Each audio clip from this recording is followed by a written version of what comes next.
can't say anything about the dresses. Nothing about the dresses. No matter what they ask everyone us, would go, don't say guys, anything. what about the dresses? Why the dresses? And we go, magical night tonight. Just all the stars are out. A friend of ours had sugar cubes with LSD. Is that why you're in the dress? It's just such a magical evening, and everyone looks so spectacular. You know, we just wanted to be a part of it all. It's a night of magic. What? That's so crazy now to think. Like, just So nuts. the whole idea you would go. I mean, even to just go, okay, you're going to go to the Oscars, take acid and go to the Oscars. I'd be like, no, dude, I'm not doing that because I don't know what I'm going to end up doing. That'd even be too scary. We can't. Get yourself ready for a trip through McDonald's land. Take along a friend and grab a hold of Ronald's hand. Follow Ronald McDonald through the land of apple pie trees. And don't be surprised if you meet Big Mac and Big Cheese. There's thick shake volcanoes, you'll even find a French fry patch. Now just turn around and see if you won't find a hamburger patch as you're heading for a McDonald's in McDonald land, a McDonald's in McDonald land, a McDonald's. Come on, it's time for bed. Okay? Alright, you guys, get some sleep, okay? You are my sunshine, my only sunshine. You make me happy, skies are gray. You'll never know, dear, how much I love you. Please don't take my sunshine away. You are my sunshine, my only sunshine. You make me happy when skies are gray. This is day one of watching Joe Rogan. He's, interesting, just talks about stuff and has some good jokes. This is day two of watching Joe Rogan, and I started taking more vitamins and supplements, and I feel pretty good, including AG1. This is day 3 of watching Joe Rogan, and I am now an orange belt in Brazilian Jiu-Jitsu. I do judo, and I eat elk for breakfast. This is day 4 of watching Joe Rogan, and according to Abraham Hancock, the ancient pyramids of Egypt are actually power plants that generated energy and electricity, which is what inspired Nikola Tesla's Wardenclyffe Tower through conducting electricity through piezoelectricity. And according to Jimmy Corsetti, Plato's description of Atlantis perfectly fits and describes the Eye of the Sahara Richat structure. This is day 5 of watching the Joe Rogan podcast, and the big pharmaceutical industry is lying to you. They are a multi-trillion-dollar business that are not health providers, but publicly traded corporations that prioritize not your health, but shareholder profit. They don't want you to know about ice baths. They don't want you to know about the carnivore diet. They don't want you to know about AG1. They don't want you to know about hyperbaric chambers. If you're not snorting AG1 every single day, you are a victim of the pharmaceutical industry. You should be snorting AG1 every single day, taking DMT for breakfast, and eating elk meat that you hunted 3 times a day. Take your ice baths, wake up at 5 a.m., train hard in jiu-jitsu, and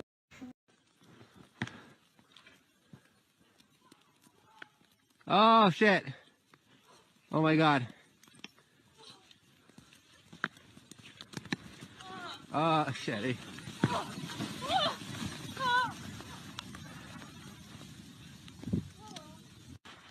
That was so scary. Oh my god. I need to step back so I can get some movement. It's in his head. It's in your forehead. Take it out of your forehead. If you sneeze and I say God bless you, the only thing you should say is thank you. I don't need to hear all of this. How did you get in my house? Why is my window broken? I'm calling the police. Ain't nobody got time for that. If you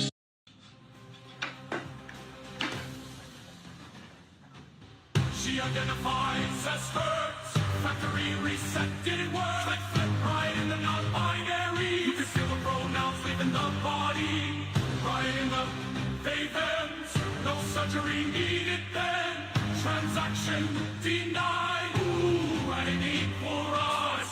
she got down in Fortnite. Learn to kick flip, learn how to do a lip slide. She gender fluid everywhere. It almost became almost wear. That's a cheap way to transition. Right in the tentacles, right in the transmission. Grand slam, right in the mystery box. Right in the who knows what. Like using your heart at an ATM. Oh, Black Betty, jammed your clam. Busted your lip for sure. Dang right, the Peter Stan was playing Tony Holland. GTA 6 will feature pride parades? Dude! Oh no. I used to work for Gordon Ramsay back in the day, and people always ask me, what's the worst thing you've ever seen him do?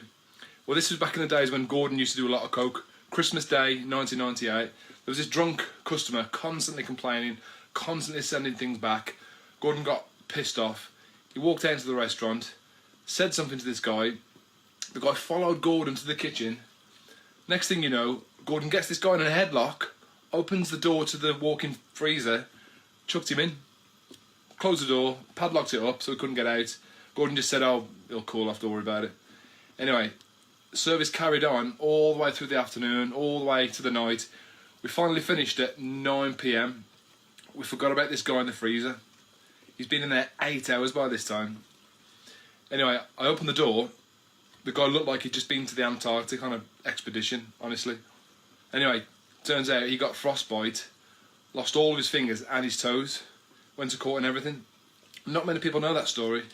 True. I used to work for Gordon Ramsay back in the day. Stan, what's the difference between a noise and a sound effect? Most people tend to classify both of them together, but a noise is different in that it's nondescript. You can't identify it. That's a noise. A sound effect is describable. You know what those are. You can identify those.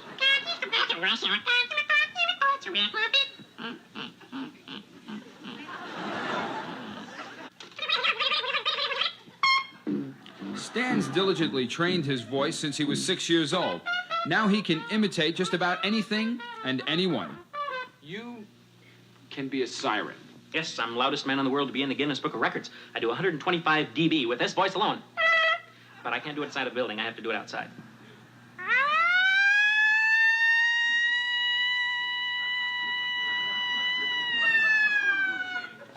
Stan Lemkuhl admits a certain resemblance between his vocal talents and those of Robin Williams of Mork and Mindy fame.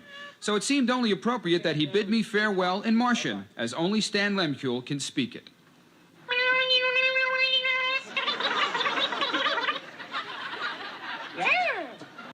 Everybody's here. Bit of a prank on our brother Russ. Yep. Oh, look at that. Basically, ideas. We're plumbing his whole house with beer.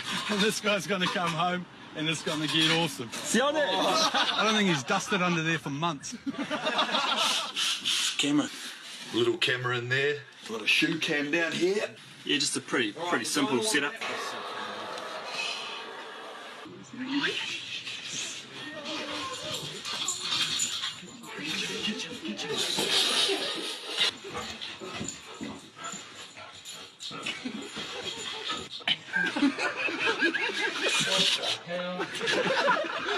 Whoa, it's like cold beer too, look.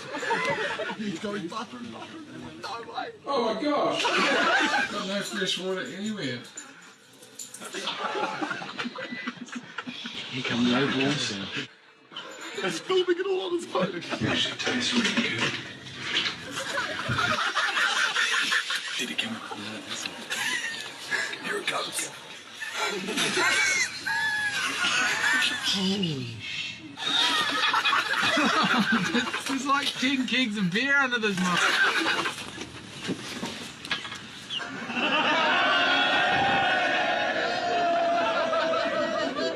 Party of mine, boys! Liberal. Liberal, liberal, liberal, liberal, liberal, liberal, liberal, liberal. Happy fun, la la la. Human smuggling, pit no gas. Forced government euthanasia, chopping up children's genitals, la la la la la la la la. You've been struck.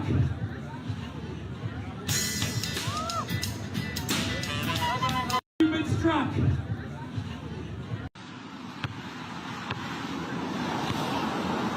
Hey ladies, who wants you? Come on. headed straight for the floor.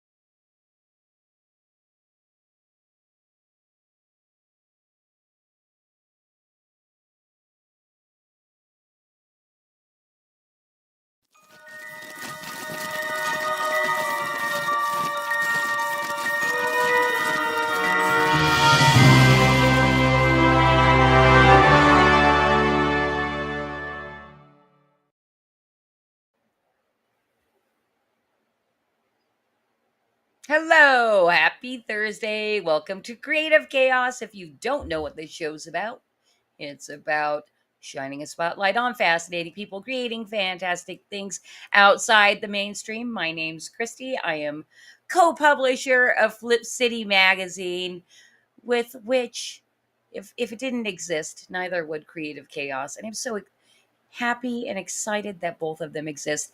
I love being here every week with my wonderful chat and my lovely, beautiful, mustachioed co host, the Batman. Let's bring him in. Hey, hey, hey, how we doing? I'm good. How are you? Good, good. I am actually in my home tonight because I had to come pick up my laundry, and I didn't realize how late it was because I had a busy day today running around with the doctor to doctor appointments, and had dinner with a friend, and then came back here to pick up my laundry, and I didn't realize how late it was, and so I jumped on the podcast from my home. Thank you. Are you heading back to your girlfriend's after this? Is that where you've been spending your time? Yes, quite a bit actually. Quite a bit. Yes. Cool. And also why we're seeing a little less of you, I think.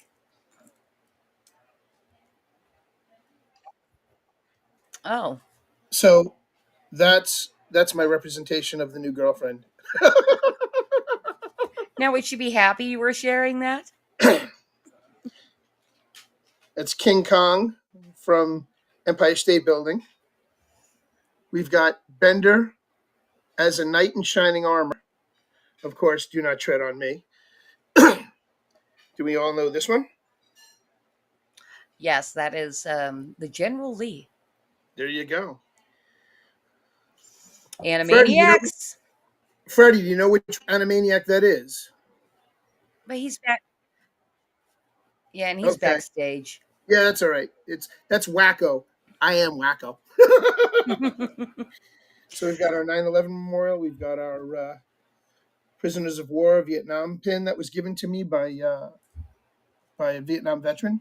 That's our Archangel Michael, Betsy Ross flag, George Washington. That's a highly decorated hat. I have several. Can you read what it says? No. Me and my homies be stacking bodies by now. It is true. It is true. It's from a rap song. And then I'm your Huckleberry. We got, of course, Trump. This is the B-2 bomber. That's the bomb. That's the planes they use to drop the bombs on Iran in their nuclear plant. And the last side pin here we've got is a melting Rubik's Cube, because that's the only way to get the colors to all be one. Blend them together, melt the damn thing, because I can never get them going. And then on top, we've got Batman and Robin saluting. We've got the Mighty Ducks. I don't know if you can see that. That's the Long Island Ducks. And then on this side, we've got Batman, of course, 66 Adam West, and the beaver from Bucky's, Buck Around, Find Out. And then my front of the hat, real quick, is the Lone Wolf. Oh, very cool. Wait, my favorite? My tribute to the man, Hulk Hogan. Is that a newer one? It's actually an older one. That's an older pin. That's a WWE original. They only made so many of them, but I'd gotten it. I'd gotten it a while ago, and I found it again when I was going through my stuff. I'm cleaning up some of my room because hopefully, if this divorce finalizes, she'll buy me out. And I'll have to get all my stuff out of it regardless. Yeah, well, I'm hoping your divorce finalizes soon enough because you were going through it long before I think I even met you. Yeah. 4 years. 4 freaking years. Anyway, Well, I'm in the house. They're eating in the other room and they're having fun, whatever it is. all right. I got a show to do with you. So let's get into our show. Yes. Let's bring in our guest. Well, before we bring in our guest, Cosmic Grandpa, can you put that up on the bottom for me? Because we need our family out there, our chatters, to like. How are you, Cosmic? It'll eventually come. I think Like, maybe it comes after the subscribe, promo and segment. share. Like, subscribe, and share. And if you're on Pilled, ring that bell. Here we go. Like, share, subscribe, ring that bell for notifications, and hit that red pill if you're on Pilled Foxhole. All right. We'd mightily appreciate that. And because we mentioned the chatters, we didn't even say hello. I saw that good stuff popped in 15 minutes before the show started. And of course, we've got the wonderful Vulcan Lives out there, our wonderful mod over on What's the up, YouTube Vulcan? side. And Matthew Craig also popped over before the show started saying he was first. And he's dropping a link to his campaign that. Mouth Agape Ape is out there also. What's that? Mouth Agape Ape. Nice hat pin, bro. Thank you very much. I have a huge collection of hats and hat pins from when I used to do a different show called Nerds in a Bar back on YouTube many, many moons ago. And you can still see those episodes on YouTube. So if you want to go laugh a little bit at my ugly mug, go see us at Nerds in a Bar on YouTube. That's Nerds in a Bar. But now you can catch me every Sunday with Cosmic Grandpa, right down there, right below us, over there in the corner. Cosmic Grandpa is our producer, and he is also my producer and co-host on a show called Three Beer Men. Yes, that's the number 3, BEERMEN .tv. That's the website, and it'll automatically give you where to watch us. We're on Rumble, we're on D-Live, we're on Odyssey, we're on X, we're on Twitter, which I prefer calling it that, and Hill.net, our home station, Rumble, and did I miss any, Cosmac? No, I don't think you missed any. But like you said, I missed the most important one. We're now on Roku. We are on TV. Oh, yes. We Thank are you on so TV. much. Thank you so much for bringing that up because this show as well is on Roku thanks to Madness Entertainment Group. Cheers, cheers, So- cheers. Thank you, Pops. Thank you, Cosmac, for doing what you guys do. Pops, we couldn't get here without you. Oh, excuse me 1 second. I'm getting a call. Yeah, absolutely. And thank you. I'm so glad that Bruce got a call because I think he was going to forget the reason why we do Creative Chaos is because of Flip City Magazine. And we've got a thing going on right now. It is the Parodies Only campaign, and we're going to bring that up right now. We're going to do a quick scroll through the campaign. We've got 6 backers. We're 12 days in. I need to work harder at spreading the word because there's no reason for this to be at only 6 backers. This is an 80-page full color comic satire with just the parodies. It's 5 years in the making. It is our 27th edition, and it is filled with art and jokes and all kinds of stuff. I'm just going to scroll through our features real quick. We've got The Woking Dead, Farrell Dixon, where Farrell finds himself in Paris, where he's brooding heavily. We've got Strange Earthlings, which is a team of suburban teens and a former lab rat must cross into the upside clown world to heal a rift in time. We've got lowered of the ratings of horror in Middle Earth. 2 elves brave the odds to return a defective product to the company that swindled them. We've got Star Trek Retard, The Jerks of Joke Island. If you watch any of our FAFO streams, you've definitely seen us do live reads of that one. We've got House of the Alon. Nobody has seen this outside of our subscribers and backers that bought that magazine. We've got our very first lead parody, The Woking Dead. Frick and the gang must fight off a horde of zombies without infringing on their human rights. Plus so much more like Snarky Ones of the Galaxy. Spoot 'em on, not Halloween again. He demanded more again. Weirder and even more. So back it now. You can do that at fundmycomic.com/FlipCity27. You can watch our wonderful trailer right there at the top and check out all of our awesome perks. You can get the print magazine for only $17 with free shipping in the USA. And one last thing I just wanted to point out, this is a first and maybe last time we are doing an exclusive trading card set. You get a set of 11. And I'm really hoping these one day will be collector's items.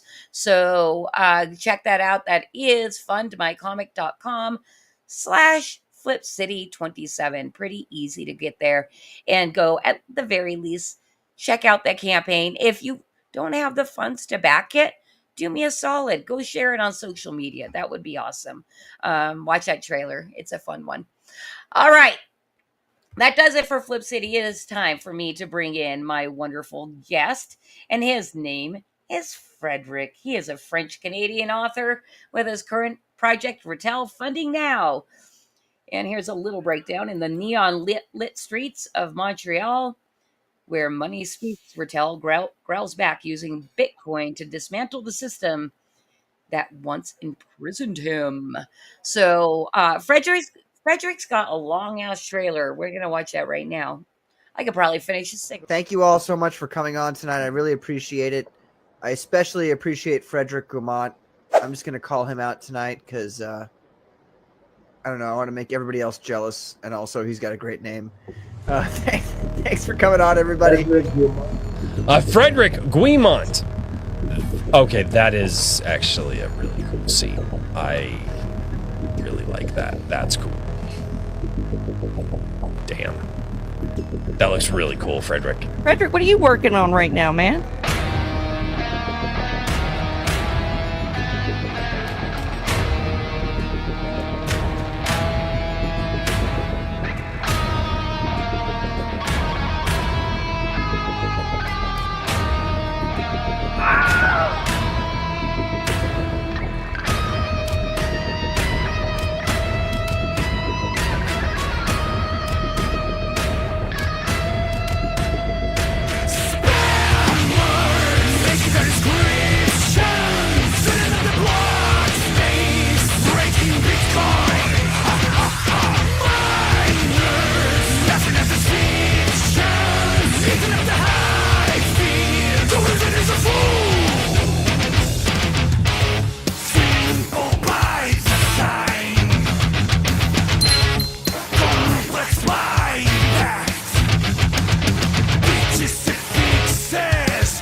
Hello, Flip City. How you doing, Christy? How you doing, up, Bruce? What's up, Frederic? Not much. Just launching a campaign, making a new comic book for the people to read in this post-woke world. We need new content that's not coming from the lamestream media. Some good, authentic, well-grounded stories, bringing back good values of heroism, action, adventure, and superheroes in tights. So something tells me that like you're not a big fan of everything that's going on with like the big two, the Marvels and the DCs. What are you, a mind eater? Yeah, I don't. You guys, I don't know if Bruce is. I think he's having some technical issues. Just to let you guys know, so he may be popping in and out tonight. We'll see what happens. Good to see you again, sir. In fact, I'm going to move you up into Bruce's spot while he is off camera. Move it up in the world. There we go. Now you're the co-host. There we go. It feels right. You're due here next week at 8:45 Eastern because you're my new co-host. Oh, okay. Sounds good. I could get So used to this.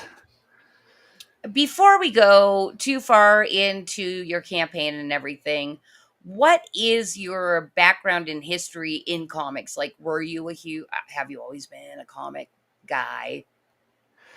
Uh, I mean, I kind of knew I wanted to get into comics like about age 11. I was like seeing grown-ups in school, and there was two kinds of grown-ups, right? Grown-ups who like kept their childlike heart and they had like childlike qualities, and there was the grumpy grown-ups that just hated life and was going through life being miserable. And I wanted to be one of the childlike, happy grown-ups. And I figured one way to do that would be to like work as a comic book artist. I figured that was a safe way to keep my childhood enthusiasm and optimism and protect me from the grayness of this world. I'm going to insert an anecdote because it fits in exactly like that. I was like 26 and I showed off these cute novelty socks that I had to my mother. And she said, "Christy, when are you going to grow up?" And I said, "Hopefully never." I think she wears cute novelty socks now. She caught on that Yes. it was the way to go. Yeah. Yeah. Yeah. I mean, it keeps you grounded, keeps you happy. You have to have these little things that, keep your imagination going and keeps your heart warm and, that makes you feel like a kid inside. Yeah, it's so funny too that you just kind of brought up that it was because of the grumpy adults versus the childlike of adults. I never thought of that as a child. I just thought there were grumpy adults and fun adults, but yeah, it's people that have like embraced whimsy. Yeah, definitely. I think it's a choice we make about our attitude in life, you know. I mean, we all go through rough patches as well. Not everyone can, not every day is a beautiful sunny day with rainbows and, birds chirping out your window. But, it's part of it is the way you deal with it, the way you deal with the tough situations. And I grew up in a family where we had a good sense of humor, like even dark humor. I think that keeps you going through the dark times and face the difficulties is you're able to laugh at them and have a sense that despite whatever the world throws at you, you could just laugh it off and laugh at it. Um, Yes, absolutely. I do like I enjoy laughing at my pain until it gets too painful. Bruce, you seem that same way. I'm a positive guy. I live life through the energy that I get. Life is an adventure. We need to live it. I'm living life. I'm enjoying myself, and I keep a positive attitude about it. Also, thank you And very much for the cookie. We're getting fed cookies. I mean, what's more thank you, Pops. Thank you, whimsical Pops. than that? Appreciate you. Hold on. Why didn't I get my cookies? Where are my cookies? You have to go on pill.net Oh, and start streaming there as well. okay. And I he think should. you I should. think You he'd be have your great. own stream. You I have your own do. I stream. Wait, do. do you I'm animate your own work? Say again? Freddie, do you animate your own work? No. What you saw in the trailer was Grok Imagine. So that came out like 1 week before I made the trailer, which was kind of like perfect timing.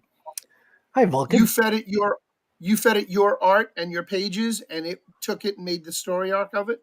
It didn't make the story arc, but it made them come to life, if you will. But it's kind of like a I slot love that. machine. Yeah, but it's a bit of a slot machine. You got to throw it like 25 times to get one you really like. So I went through that for about a week, kept the good ones, and then did a montage with the good ones. And everybody said you have way too much AI in your trailer on the first version. So I kind of pulled back, put more comic book art in there, and then included the pages and put the panels in there animated, which everyone seemed to like that. That was kind of fun to see the panels individually come to life on the page like that. So That what we just saw, right? yes, sir. You're talking about what we just saw. Yes. Okay. So that was the video I believe I saw. Unfortunately, my internet was giving me some problems, but it wasn't actually the internet. I had too many windows open. I had to close a ton of crap that was running in the background. I'm the analog man in this digital world. I'm trying to figure shit out day by day. So God bless you that you're able to use Grok in the way that you do to create what you did.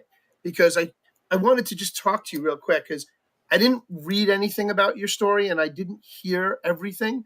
Kind of just was watching it with it, the sound off in the background. I'll do that first just to get a feel. So I've got a vigilante named, is it Raytel or Rattel? Rattel. Which is a honey badger, if I'm not mistaken. Yeah, it's the French word for honey badger since the story's taking place in Montreal. Oh, okay. Eric I just got a didn't get French that. background. Yeah. Are honey No, that's badgers great. I like a appreciate the thing reference. in Oh. Montreal?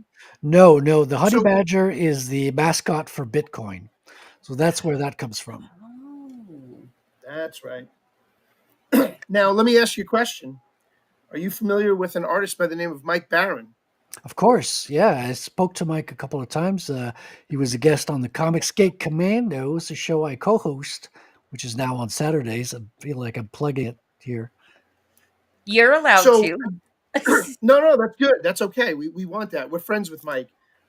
Mike's been on a couple of times also, if I'm not mistaken. Yeah, Mike's great. But it reminds me of his book, The Badger, which was one of my favorite through college. Yeah. In terms of that type of character reference. His is the Badger, a schizophrenic Vietnam veteran who has insane martial arts skills and has absorbed through his multiple personalities a kind of very unique way of living his life. He's got his amoralistic values and his moralistic values, and that's the Badger. But I'm just comparing them in terms of namesakes.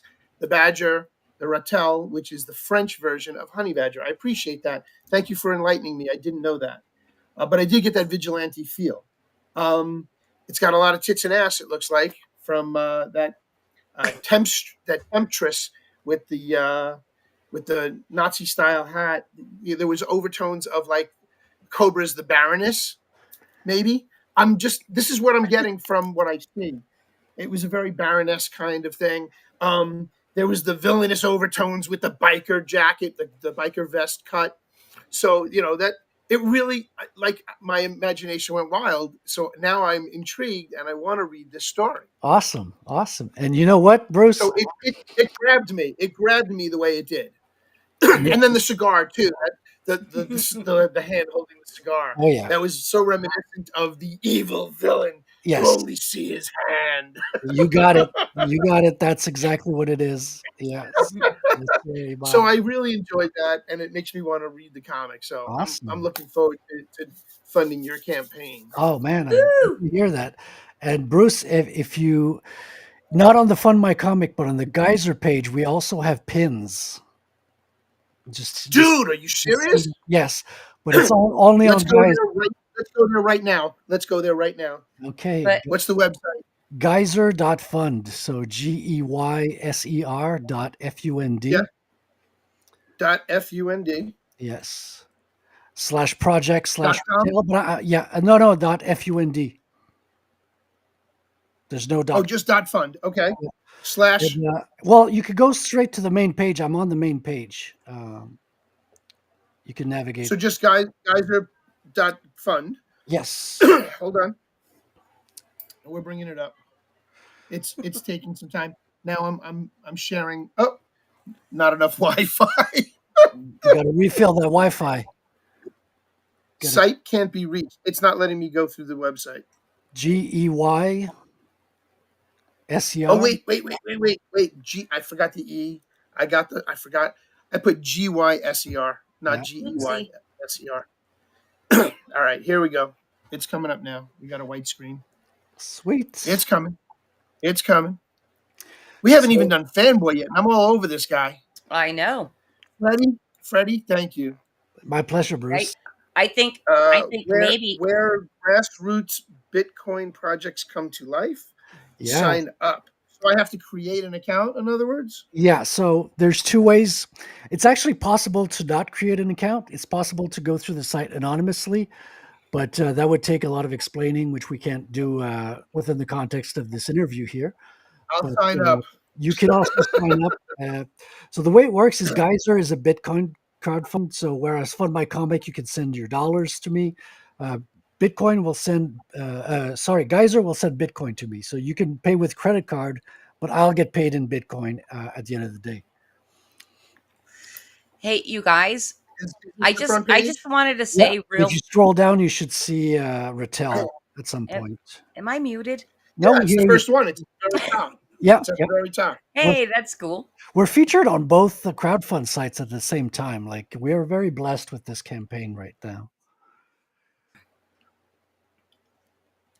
Also, hail to Eric Boyd and Paulus Arts. Paulus, congratulations on being so viral from your political cartoon. That's rad. I'm so happy for you. I've been following it, by the way. Um, so Bruce, are we gonna step by step this? Or are you gonna figure it out and I can keep talking to Frederic? You good? All right, wonderful, wonderful. So you've actually you've been doing pretty well on Geyser as well, getting more than $500 when it's We're at converted to cash. 630 now. We're at $630 Nice. today. Yeah, we got a new one. A backer funded. I think he got. Yeah, he got a pin. Our first pin, and he got. I think the three covers as well, like collector's edition of a choice of three covers, because we're offering people a choice of three different designs for their cover, and collectors have the option of getting a bundle that's a lower cost than buying them individually. Yeah, and then other question, my assumption is you already need to like be holding some Bitcoin and have a wallet and all that kind of stuff. And maybe even know how these kinds of things, transactions work. It's not like you can jump in immediately and be like, "Oh, I'm going on Geyser and I'm going to buy some Bitcoin and do this and that." Well, on Geyser, you can go with your credit card. So Oh, you can. yes, so that's a new feature they added. So you don't need to understand Bitcoin to purchase things, or to back projects. But to set up your project to receive in Bitcoin, you would need to go in and learn a little bit before you could do that. Well, that's fantastic to know. So you actually can direct people directly to that site as an alternative if for some reason they don't want to use Fund My Comic. Yeah, well, like I was telling Bruce, if you want to get the pin's an exclusive, but because it's made by someone who calls his company BTC Pins, and it felt right to just offer it in exchange to Bitcoin as a exclusive over there. So it's the only I exclusive. just grabbed them. It's a set of how many pins for $12? It's one pin. Yeah. Oh, one pin. Yes. I thought it said pin set. I'm sorry. Yeah, I grabbed that. I think it was $12. So Yes, that was sir. the add-on. And I'm in the middle of trying to check out right now. So yeah, it'll be done in a minute. I'm gonna just mute out and let you guys keep talking. I apologize. I was just making sure I'm doing this right. Yeah, that's fantastic. I'm Keep going. I'm kind of I'm listening. Yeah, I'm kind of chomping the bit to get into Fanboy for us because that's usually how we start the stream to get to know our people. But you finish your transaction and tell us when you're ready for that. And Okay, we'll thank hop you. into it. Remember, I'm the analog man. It's gonna take me a little bit. Keep Yes, going. that is completely fine. But hey, Frederic, I don't know if you had heard because I'm so happy to have Paulus Arts here. I don't know if he's ever seen Creative Chaos before. And Paulus, if you ever want to come on the show, just DM me. I think we're connected over on Twitter. Anyway, but I think super exciting thing that happened in the independent space to a community member. Paulus had made a political cartoon. It's been featured by the Hodge twins and Alex Jones, and it's over 5 million views. Wow. I wonder if I saw it. You may have. It's rather edgy. If it was on the Twitters, I might have seen it. Yes. You probably have. I mean, when things go that viral, it's kind of hard to miss out on them. But so you're a big Bitcoin guy. We talked about it a bit the last time that you were here, and I know you're a proponent for it. If you want to tell anybody about Bitcoin and why you love it so much. Well, I love it first of all because the government can't seize it. Actually, no one can. So it's the only thing you can truly own in this world that cannot be seized or confiscated, right? So it was meant to simulate gold. So people call it the digital gold. And you could keep it in your head using a mnemonic phrase of 12 to 24 words. So if you can memorize a phrase, you can also write it down on a piece of paper, but you don't want that piece of paper to fall into the wrong hands. But if you can memorize it, like my character does in the story, you can hold it in your head, and no one can seize it from you. And however much you have, that will stay with you, and it will not move until you sign a transaction for it to move, which is the fantastic thing about it. It's like gold with the power of going over the internet, right? They call it digital gold. It seems right now they even have certain magazines or online sites that are calling gold analog Bitcoin now as well. Oh, really?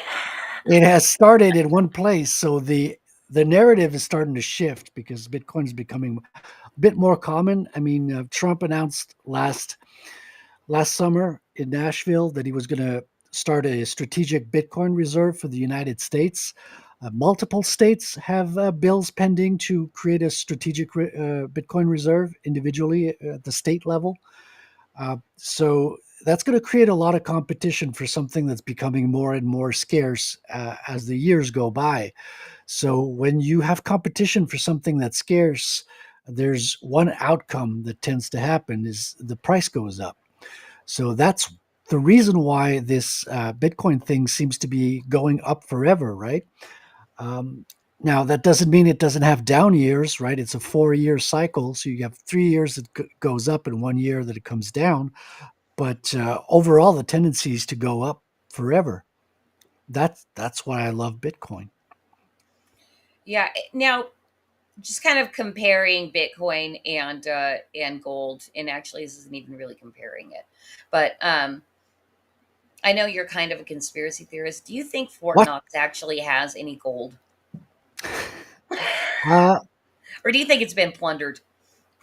I mean, maybe in the teeth of the guards there or something. I'm sure if you scratch a surface, but to be honest, it's a good question because people have talked about that auditing the Fort Knox, and a lot of people seem to get the sweats when they talk about that. Well, that's the thing. So, Why would that even be such a terrible thing to do? And why isn't it done at least every 5 years? well, with Bitcoin, you can audit it every 5 seconds. You know, you can go on your computer and check out exactly the amount that's in circulation, and you can have the exact amount on every address on your computer at home. So that's the beauty of it, is it audits itself. The problem with gold is you never know. You need to, first of all, you need to pay guards to protect it, or else you'll have criminals that'll come and get it. Criminals like bankers, you know, Right. criminals like the government who seized it in the 1930s. 6102 was the act that declared that told everyone they had to sell their gold back to the government. Mm-hmm. Just sell it all at once to one person. The price is at the lowest it could ever be. So everyone lost. People who wanted to keep their property were turned into criminals, and it's a horrendous thing to do to your people, right?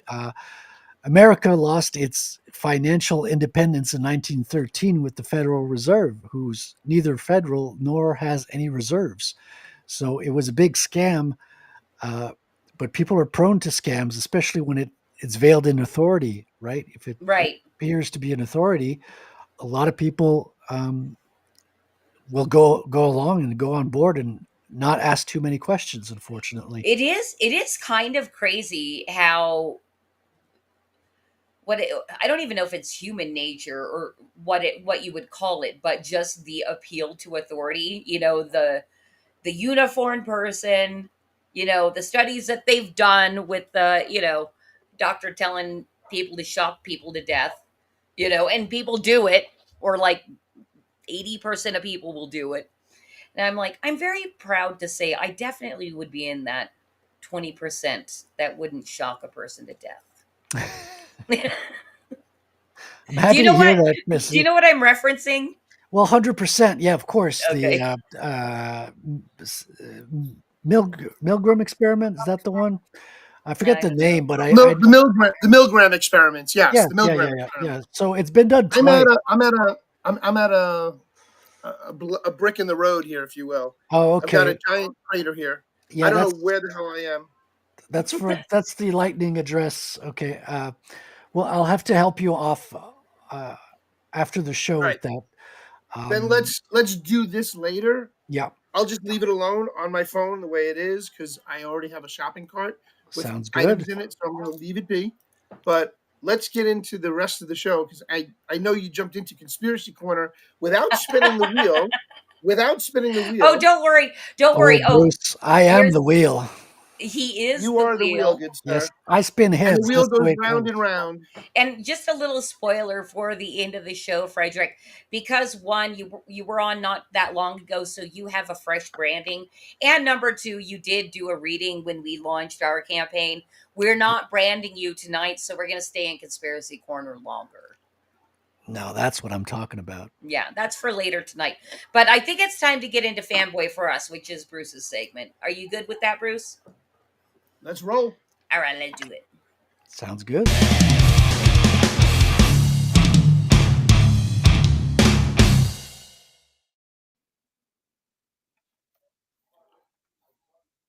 All right, all right, all right. Ready. I don't think I was here when you were on the last time. Yeah, yeah. You weren't there, Bruce. We missed you. Unfortunately I missed that show and I apologize, but I had other matters to attend to, and it's all good. But you're here with us now, and I'm going to ask you some questions. So I want you to just think off the top of your head. I don't know if Christy did fanboy for us with you when I wasn't here. So Nope, we're just gonna we have we'll not. try it all. Okay.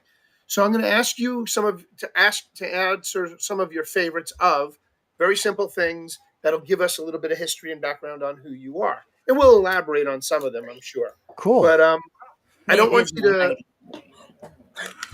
Hey Christy, mute your mic. Sorry. There you go. You're funny. Just mute your mic, that's all. So I don't want you to give it a lot of thought. I want you to just come right off the cuff with the first thing that pops in your head when I say, what's your favorite movie? Um, favorite movies? Once Upon a Time in the West. Once Upon a Time in the West. I don't know that one. That's a Sergio Leone film. So he's the one Oh, a who did. spaghetti western. Yeah, it's his. I think it's his last one. It's not with Clint Eastwood. It's with Charles Bronson and old Blue Eyes, who used to play heroes in every film he did. But this was the first time he played a villain, and it's absolutely sensational. It's like a dream. Like you. I remember this movie. Yeah. I do remember this movie. Yeah. I was a huge spaghetti western fan back in the day because of Clint Eastwood and Lee. What's his name? Oh my God, Lee Marvin. Lee Marvin. Lee Marvin was hysterical. Lee Marvin's westerns were like spaghetti westerns from a drunk's perspective. Lee Marvin had some good, funny parts in some of those movies. But go ahead. I'm sorry. What turned you on to that movie specifically? Well, I was going down. I was just into spaghetti westerns as you were, and watched the whole trilogy of Man with No Name with Clint Eastwood. Yes. And this was I think this was his last film, or it was like down the line, and it's the absolute masterpiece. Like it is something about. It's like it's sheer perfection. Like the emotion you get within that movie is so pure. You're taken on a roller coaster of emotion. It's got Oh, everything. It's got heroes. Eric It's ruined got it for villains. me. Eric ruined it for me. He said Henry Ford played the villain. Henry Fonda Yes, played the yes. villain. Old Blue Eyes, Oh, they called him. It was the first time he played a villain. Maybe the only time. Uh, yeah, yeah. wow. Yeah. Uh, Sergio Leone wanted to have Clint Eastwood and all the other heroes to play bit roles at the beginning and all get killed. But they refused. The actors refused because they would not do bit parts back then. You know, their agents would not let them do it. They would protect their image, so they wouldn't do these funky exceptions that nowadays big stars will do exceptions. They'll do like a bit part. One-offs. What? Yeah, when it's funny, when it has a big impact, even if though it's a minor role. That's kind of what he wanted to do. He wanted to have like three major stars all get shot in a lineup, but he couldn't make it happen. But it's Oh, that's that funny. goes to show I didn't you. know. I didn't hear about that. Yeah, that goes to show you the level of planning and insight he had for that film. You got to give that one a watch. It's so I'll have to so rewatch it. good. It's been a long time. Was It's that been a before very long before the invention of cameos? I mean, time. cameos were Kind of, always sort of. around, but yeah, they did not have the respect I think they do now. Now it's Exactly. Like when somebody makes a cameo, it's like a big thing. yeah. It is. They make a big deal out of it now. Whereas then they were just getting paid to play a part, to be in a show. They didn't care what it was as long as they were getting paid. Well, So you were a superstar or you were second rate, right? So they did not want to give up their superstar status at the risk of being perceived doing a bit part. I think that was the attitude. and look at what happened with Adam West. He felt he got pigeonholed as Batman Adam West because he did it for 3 seasons in the mid '60s and look where it took him. He didn't get much work after that. And then later in life, he did doing voice acting and portraying himself on all these cartoons. I mean, Family Guy and Simpsons and wherever.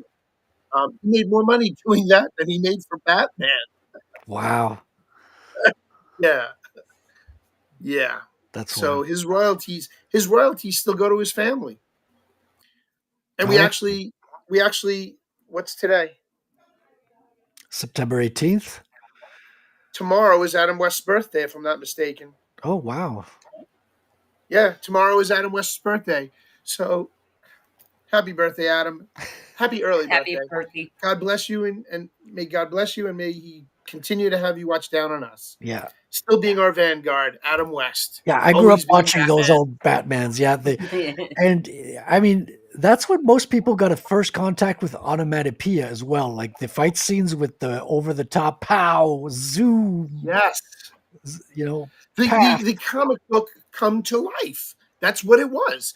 That's what William Dozier's vision was for that show, Yeah. was to take a real comic book approach to a live action show. Yeah, And which that's is where you got the Biff Bam Pows. and And another movie. it was amazing. It was ahead of its time. Oh It was yeah, ahead of its time. for sure, for sure. I mean, It was so avant-garde, we have that in Robert Rodriguez's Sin City recently. Yes. He Yes. also brought a comic book to life, and Yes. he had to That give was up. amazing.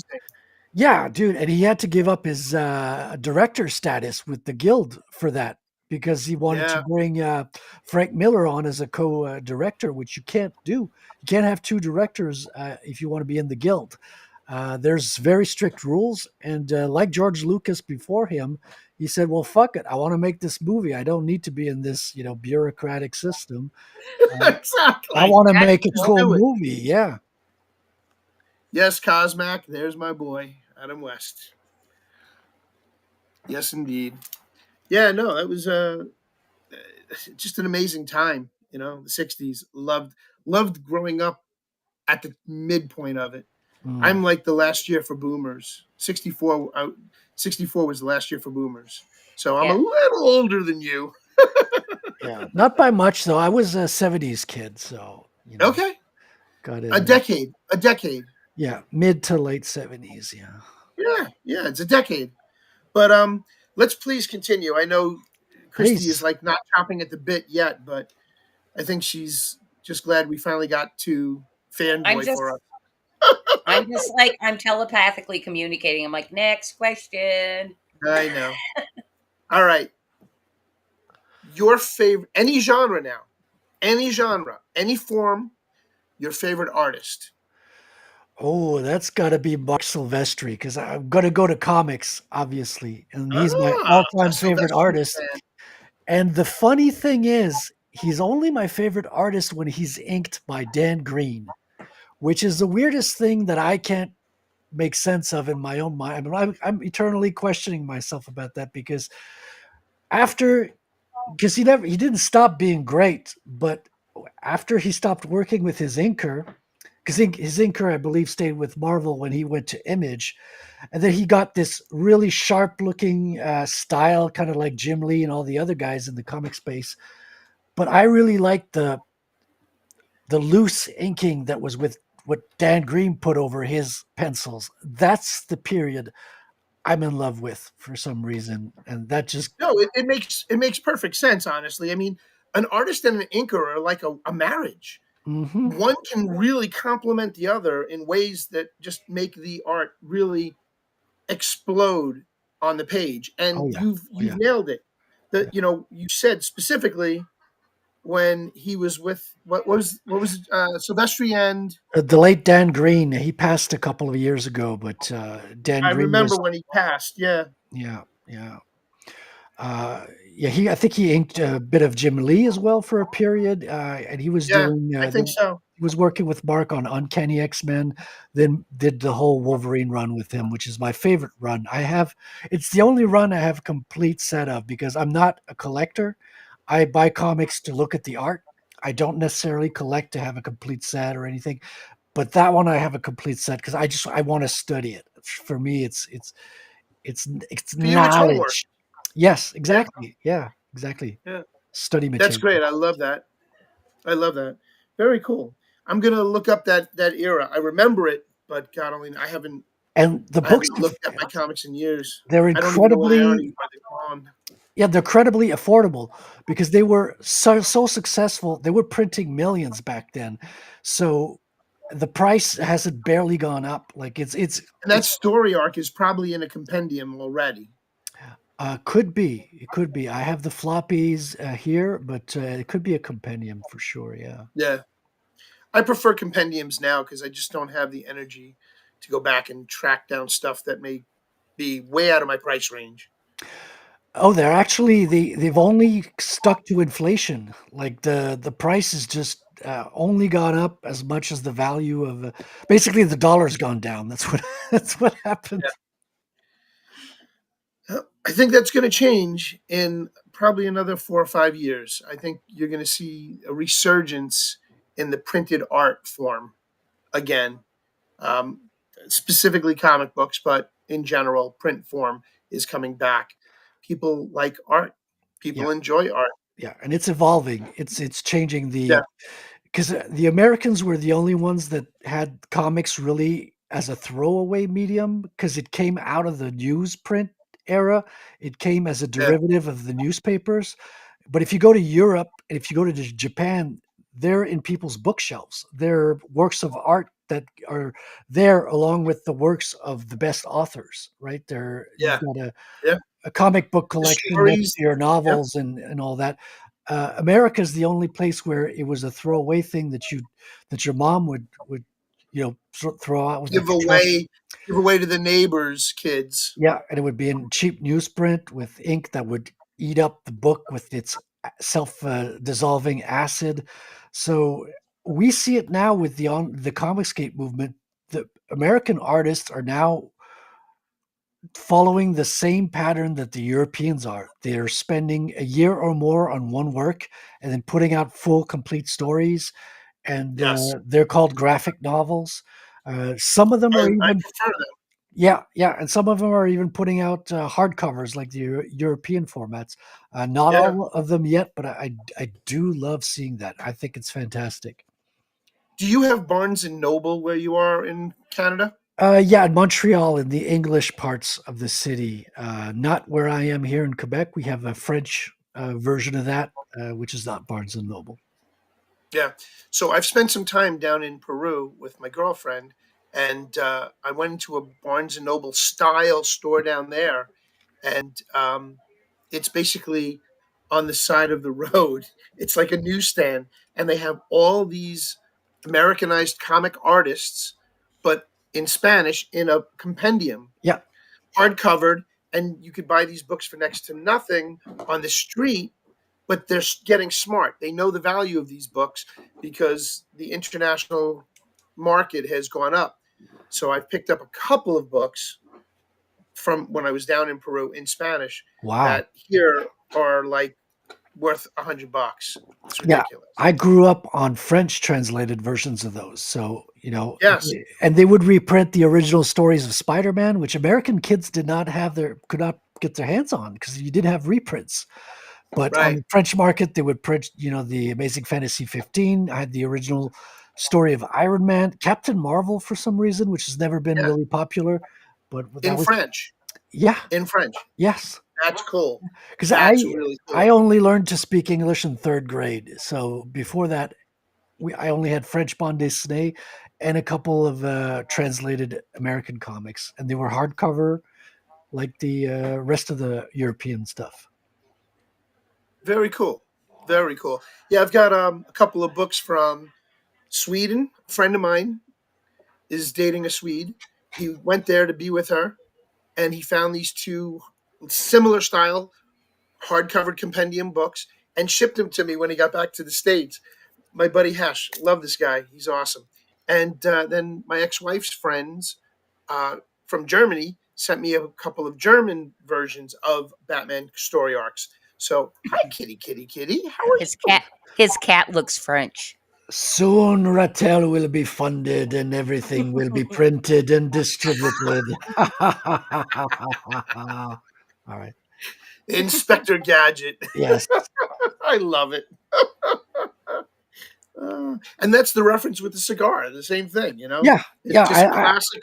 It's classic villain intro 101. Well, yeah, because the villain will never be as evil as your imagination, right? Right. So I just love the Dr. Claw aspect to it. And one of my friends, Wrangler, really put his finger on it. He's like a Fisk / Dr. Claw, right? Fisk is the Daredevil villain, which is Yeah, you're not telling me anything I don't know. But for those out there, yeah, who don't know, Yeah. Marvel Comics, Kingpin. Daredevil. Yeah. So it's being played right now by what's his name? Oh, such a good actor. Amazing job. Yeah. Not Vaughn. No. I can't tell you the name. I forget as well. D'Onofrio. Yeah, the first two Vincent seasons D'Onofrio. of Daredevil were really some of the best Marvel TV we've gotten. The Netflix original series, episode 2 or 3, the Russian mob hallway fight scene under the bodega. That was a fight scene to end all fight scenes. It was one take. They had the camera suspended from the ceiling, and they just kept going back and forth with the camera as he goes down this hallway, goes into one room. The camera just pans into the room quickly before something comes flying out, and then some body comes flying out, and you just see angles, but then you see the fight in the hallway. Yeah. That was an epic, and it was taken from a Japanese film that did something similar in a jail, and I forgot what it was, a Japanese gang film, but same premise, just amazing. One shot, one take, and they nailed it. That's just what incredible. superheroes are all about, man. It's the choreography, the fight scenes, it's so Absolutely. beautiful. Yeah. Absolutely. And if you can portray that in a comic book, the way Kirby could, the way Bill Finger could, the way the old school guys knew how to draw fight scenes. Yeah. Mike Baron and his Punisher issues. Yeah, oh my God. I grew up on those. And yes, I've got a big fight scene in Rattel issue 1. Like I wanted to make sure that half the book was really action, because Right.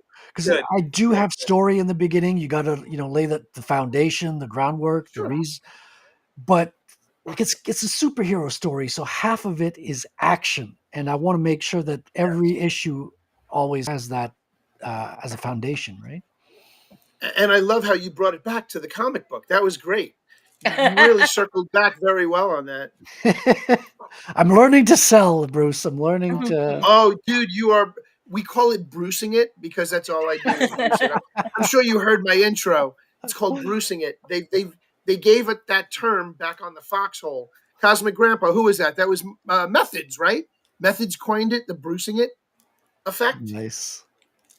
So yeah, we had fun with that. Anyway, You're so doing your something favorite right when artist? they're naming a method after you. Yes. Hey, look at that onomatopoeia. Pow, Zock, sock, pow. Yeah, I got a That's couple it. of those as well. It's true to comic form. That's great. I love it. So back to fanboy for us. Yes, sir. Your favorite food? Wow, I eat steak all the time, but my answer is going to be my mom's spaghetti because that's the one I would have. Nothing's better than mom's spaghetti. It's just unbeatable. Does she make her own sauce? Yes, of course, yeah. And does she have that little secret? And has she told you what it is yet? I don't know if there's a secret, but she hasn't told me how to make her recipe because I don't cook a whole lot myself. I just wait until I'm really hungry at the drawing table and then I go cook a steak. My life is pretty simple that way. I love that. I'm a carnivore myself. I Yeah, appreciate that greatly. Yeah, just eggs and Nothing steak. beats a good steak. Yeah. Both things are relatively easy to make. Yeah, no, correct. I mean, yeah, I'm not a family man, right? Right now I'm just living by my lonesome. So I'm kind of focused on the art, the comics and all that. So I only eat when I'm starving and I don't put a lot of art in there. I put all my creativity in the books and the artwork and all that. Yep, Vulcan Lives is right. Hard to beat mom's cooking. Indeed. Right. Unbeatable. There were a few other comments I wanted to make reference to, but we were on such a roll I didn't want to interfere with the conversation. So we'll maybe take a look back. But do you have a favorite dessert that you prefer? I mean, right now I'm like go on the caramel ice cream. That's pretty wild. Okay. Pecan pie. There's so many good desserts. But yeah, right now I'm on the. Are you a pie guy or a cake guy? Both. I'm I love sugar, maple syrup stuff like sugar pie. Maple syrup. Maple syrup is my favorite. I put it in my coffee. Yeah. Oh yeah, it's the best because it's nature's sugar, right? There's no artificial, And process. you probably have trees in your backyard that you could tap if you really wanted to. Well, I don't have a backyard, but yes, maple syrup is all over the place here. Yeah. I have friends who have farms of maple syrup, and I mean, I went to visit friends in France a while back, and when I came back, I sent them a welcome gift of maple syrup, and they just went crazy over it. You don't have that over there, right? You guys have Okay, it so in Vermont, in New York, those yes, areas. New York has some decent maple syrup. Oh yeah, But not down I south, not in California. no, not in California, but in New York, yes. We You know get what it you can do? imported. We call You know it what you can do? telephone pole syrup. What they have down there, they call it maple syrup, but it's just corn syrup. Yeah, that's true, very much so. But you can start adding maple syrup as one of your add-ons for your Fund Me campaign. Well, I plan to include in the comic a recipe for poutine, so it's not that far off. Poutine, go ahead. Poutine is. Oh, you don't know of poutine? Oh, that's our I don't know what poutine is. That's our national meal here in Quebec. It was invented here. It's a very simple meal. It's something that you can really get a lot of enjoyment after the bar. When you come back home at 3 a.m. It consists of fries, special cheese curds, fresh cheese curds, and gravy sauce all over it that just melts the cheese into the fries, right? Mhm. And so when you chew on it, the cheese goes squeak, squeak. You get a fresh squeak sound on the cheese when you chew down. And so the fries mixed with gravy, it's just pure delight, you know. So That that's is sounds that is delicious. a perfect after drinking meal. Yeah. yeah, for sure. We go to White Castle for the little belly bombers. Yeah, yeah. That's the kind of place you'd find poutine in here. Yeah. Yeah, I'm sure. So is poutine available at the local fast food places by you? It's everywhere. Everywhere. Okay. Yeah, there's restaurants that are specialized in just poutine. So the menu is just all sorts of poutine you can imagine. Because you can, that's what I told you is the base of it, but you can add like a sausage to it. You can add spaghetti sauce. Others add all sorts of different variations you can imagine. You could put chicken in there. You could have like chicken curry poutine. I've had that in the past. You could have all sorts of fantastic variations. All right. I'm looking it up right now. Wikipedia's got its own page for Of poutine. course, Yeah, I'm of sure. course. That's crazy. I think it's also kind of popular in like the northernmost states of America. Yes, yes. Americans at the north will know about it a lot of times, and it's known throughout Canada. Like some people say it's a Canadian meal, but it's really from Quebec. It's from either one of two villages. They're duking it out, both claiming the origin to it, but we don't know which of the two villages had the inception. It's what I call mine. Right? It does. It sounds like a sexual innuendo. Thank you very much, Eric. Eric's been throwing some bombs out there, Yeah. but I haven't been able to Thank roll you for through them. Thank you, for Eric. I joining us appreciate you tonight, being here. Eric. You got to hit that poutine, as often as you can. Maybe I'll be getting some poutine tonight when I go to my girlfriend's. Like Frederic said, it's a great way to end a night after drinking. Ooh, yeah. There you go. All right. As Let's the pussy roll. walks through. Yeah. As the pussy walks through. There you go. Your favorite drink, alcoholic, non-alcoholic, either or both? I mean, I like Wine. red You're a wine. wine. Yeah, I got French roots, so red wine is always a good with the steak. It goes perfect with it. Cabernet Sauvignon or Malbec? Choice, preference. I'm not that knowledgeable about it. I couldn't tell you which. Oh. I just get the ones that have corks at the grocery store. So I heard though, this one's a Cabernet Sauvignon, so that answers that. So, It's a cab. Yeah, it's a cab. Anthos from Greece. This is a Greek one. Okay. Yeah. Cabernet Sauvignons are a little too tannic for me, and I get indigestion after drinking them. Yeah. But something about a Malbec, which is only available through Austrian, it's an Austrian grape, Really? and it's called the Malbec grape, and so it's only available out of Austria, and it's the only red I can honestly drink without getting agita. And I Interesting. love red wine, and I love red wine with a good steak. But I'm a beer man, and I prefer dark beers to begin with. I'm a stout man. Oh yeah. So I'll Yeah. have a good stout with a good steak, and I'll be happy. I love my beers. I don't drink beer very often, though. I only drink beers when I go out with friends, and Yeah. that doesn't happen very often here. I'm hanging out on the internet most of the time now, so which is why I usually have just a nice glass of wine. Yeah. There you go.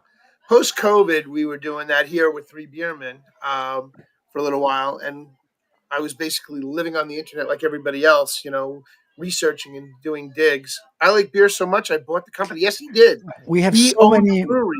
Yeah, we have a lot of microbreweries over here. So when I get beer, I always get local beer. So and Yes. I try a new kind every time. So it's always Good. something different. The Yeah. variety is insane that I never drink the same beer twice. It's part Yeah. of the fun. There's lots of microbreweries popping up all over the United States and around the world. I think it's become a cultural thing more than anything else. It's like broken the boundaries, and so you've got a lot of these. Go ahead. Although they all need to start making more dark and browns. You I know, agree. I the agree. IPA thing needs to end. Yes, yes. I can't even do an IPA because, like a Cabernet Sauvignon, I get agita from the hoppiness of the IPAs. I just can't drink them. Just too much acidity, or I don't know what it is. Just it gives me agita. The hoppiness of it just it kills the enjoyment of having a good beer. So I'd rather have my stouts, my coffee stouts, my milk stouts. Yeah, my My grandfather used to have like the darkest stout porter. And he would drink it like room temperature as well. Like that's the best way to drink a he stout. was a real Right cowboy. after, He was a real I cowboy. yeah, I keep them in my office underneath my coffee maker. They're not in the fridge; they're on the floor.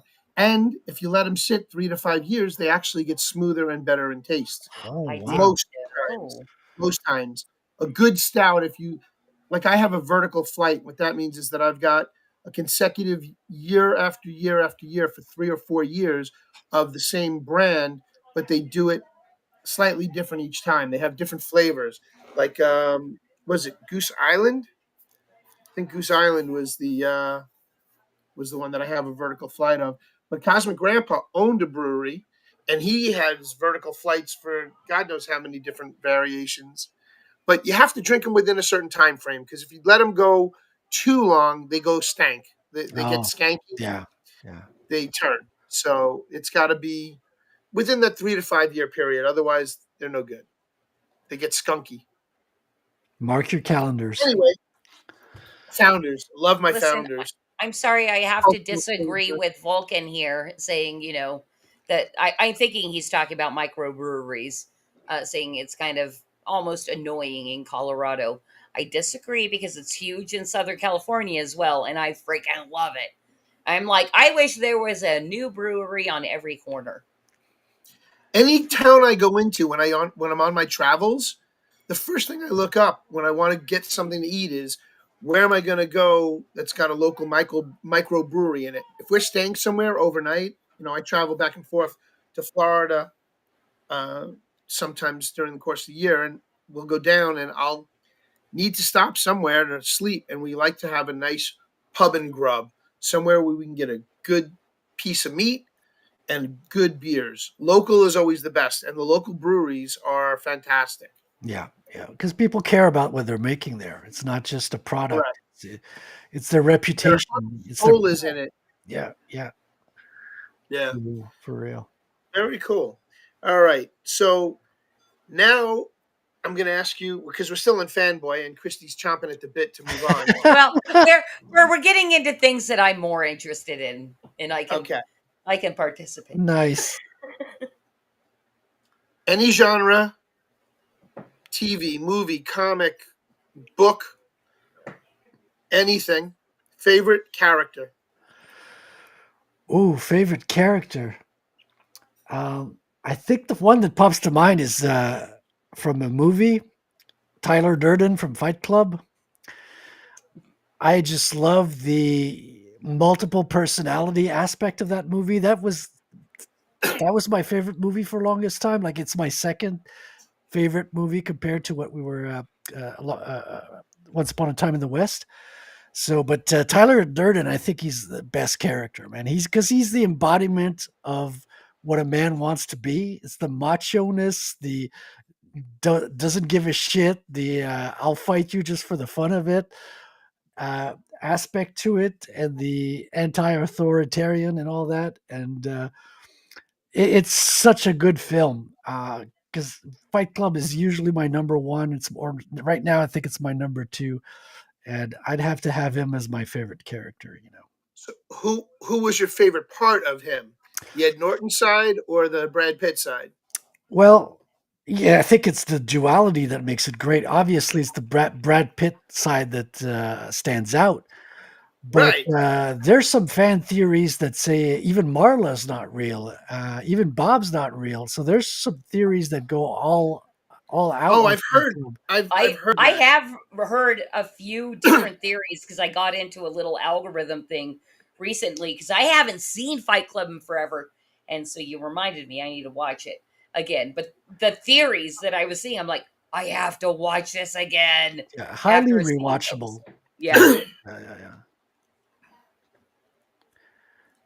Because it's a great ride with a great soundtrack and great performances, and it's because there's so many hints and nods, right? The house is on Paper Street. Paper Street means a street that doesn't exist. That the map makers write Paper Street to verify if other map makers will copy their map in a copy paste kind of way. It means a street that does not exist. So the So house it's is called Map. It's called Map Street. no No, Paper paper. Street. Oh, Paper Street. Yeah, That's funny. that's an 'Cause inside it's just joke. on paper. Because it's just on paper. That's Exactly. funny. So map makers have a fake street on their maps so they can verify if someone copied their work. What That's a fun funny. thing for whoever put that into the movie. I don't know if the writer did or The somebody else. writer, But it's in the book as well. The movie is so close to the book, it's not even funny. Like it's almost there's a very few divergences. Like it's so close. It's perfect. That's wild. Very cool. You've given me some insight to some, I really didn't know about the other characters that are part of his multiple personality. Right, because Marla goes to testicular cancer. No one notices her. She doesn't stand out. There's a lot of clues saying that some of the other characters are not really there either. Wow. Yeah, Very cool. I'm gonna have. It's been a very long time since I've Yeah. seen Fight Club, Yeah. and I caught it when I was half asleep, so I really wasn't like. Oh, that's the best invested. way to watch it. Oh, okay. Yeah, Because you're in the same state as the main character, because he's just a few hits of this, and I'll be fine. Anyway, so if that was to be, what was the other? I was going to compare it to another movie that had a similar character reference. The trilogy with Samuel L. Jackson, Bruce Willis, and the guy that plays young Xavier. Glass. oh yeah, the film is it a trilogy? It's oh, you didn't know? Oh my god, I bro, just watched the first one. dude! It's the one with Bruce Willis where he plays he's a security guard Yes, who wears like a raincoat Yes. and he saves people's lives. He Yes. has superhuman strength. yes. So that's number one. That's number one. Wow, there's two more. Dude, then there's Glass. Glass is the one with the villain is you get a one shot of the hero, you get a one shot of the villain and the villain's accomplice. And that's played by oh my god. Wow. Trilogy. I'm gonna watch those. I love that first one. I only discovered that one within the last year, Bruce. Dude, you need to binge watch And I all was like, three wow, together. that was great. Dude, you got to binge watch all three together. It will blow your mind. There's so much Oh, love hold for on. comics in that movie. Like, Well, that's where it's based from. It's Yeah. based off of a comic. I don't know which comic it's based off of because I probably would have picked it up already. yeah, Hold on. Bruce Willis, makes sense. Samuel L. Jackson, and I somebody tried else. watching. Trilogy. I tried watching Glass and I fell asleep immediately. I watched the first one. I forget what the name is now, but I just thought it was really good. Is it Unbreakable? Yes, Yes, Unbreakable. That's right. Unbreakable, Glass, and Unbreakable. Split, right? Which is the split personalities for that's the trilogy. That's Wow. the trilogy. I'm gonna go get it Unbreakable, now. Glass, Split. I'll definitely watch it. Wow, that's cool. When you discover that there's movies you haven't seen yet that you want to see, it's a good feeling. It was very well done. It was extremely well done. Yeah, M. Night Shyamalan. It was his superhero trilogy that. Oh, that's M. Night Shyamalan? Yes. I didn't realize that. Wow. There's another. I happen to like his Because there stuff. is a twist. There is a good, but it works. Like, Oh my god, he's got some real cool stuff. You've gotta see his stuff. What's the one with the aliens he did with Mel Gibson? Oh By the god, way, we're you down a guys, rabbit hole. just to let you know, this is the correct order. It goes Unbreakable, Split, then Glass. I Then never saw Glass, right? Split. And then I was like, "Oh, dude, when we had seen the description of Glass, it's like, wait, oh, that's that Unbreakable thing." And Scott and I freaking loved it. Yeah. Here's the thing also about watching movies of Scott is he basically hates everything and the goof on it the whole time. So I got tired of his goofing in like 10 minutes and I fell asleep to Glass. I didn't see Split, so maybe I'll watch Split. Now I like how they put them in that order because Unbreakable did eventually split the glass. Yeah, it's like it's well thought out. It seems. It was. It was. And I do believe that was intentional. But the first one came out in 2000. Split came out in 2016, and then Glass was. When did Glass come? Glass came out in 2019, I believe, 2020. No, it was before. It was before COVID, so it was 2019. All right. And what a great! Like I didn't realize they were connected right away either, until I realized it was M. Night Shyamalan, and it had Samuel L. Jackson. And I don't believe you see him in Split until the very end. Oh. Yeah, I don't think you see him in Split until the very end. You got Bruce Willis in the first one, and you got Bruce Willis in the third one. I don't think he makes a cameo in the second one. Okay. It's wild how they piece them together. So they're really cool. They tie them off really well. M. Night Shyamalan did a phenomenal job. Phenomenal job. Get a chance, find the streaming service that has all three. Get a good bottle of wine. For sure. There's no way I'm not seeing that because I loved the first one already, and I watched it not too long ago. So I'm going to go straight into Split and check that. Oh yeah, it's good, man. Oh, It feels like discovering a treasure you didn't know existed. So exactly.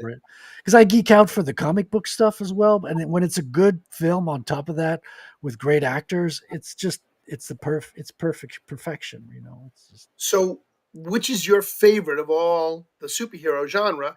Which is your favorite superhero movie? Oh, my favorite superhero movie? Yeah, changing just slightly, going down that road. Yeah, I mean the first one that comes to mind, I always go to Batman Returns, the Tim Burton Batman. Yeah. It's so beautiful because it starts around Christmas time. It's got the Christmas theme to it, so it's black and white, you know, as predominant kind of like division. And Michelle Pfeiffer as Catwoman was amazing. Not only is she amazing, she worked hard. She learned how to crack the whip. And she did a one take of like removing the heads off mannequins, like I think 3 mannequins in a row, cracking the whip, taking their head off. I actually think it was like 5 or something. Yeah, I think you're right. Yeah. It's just I wanted to downplay it, not being sure. And Danny DeVito as the Penguin. My God, he was born to play that role. It's like it's perfection. And you're in a Tim Burton world. You got Danny Elfman music, and you have the mayor being played by what's his name? What's his name? Christopher Walken. Thank you, Christopher Walken is the Christopher mayor. Walken. Yeah, so many great stars in that movie. Michael Keaton as Batman's very good Batman as well. Yeah, it's so good. My Also, internet's just quick, phasing out. just quick question to like both you geek fanboys. Wasn't that like one of the very earliest superhero or comic book movies? Yeah. I mean, the first Batman movie, which I don't like, strangely enough, I don't enjoy the first one, but the second one is my all-time favorite for some reason. There's a big split in the two, and I think the first Batman, like there was not a superhero movie craze back then. Right. It was a huge thing. It was the beginning of. I mean, it literally was in its infancy. Yeah, because Batman, there was a lot of Batman movies that followed. George Clooney's Batman kind of killed it when they put nipples on his freaking costume. Why would you do that? Because you hate Batman. Nobody Thank cares you, Joel about man Schumacher, nipples. you idiot. You hate money. Some people just hate money.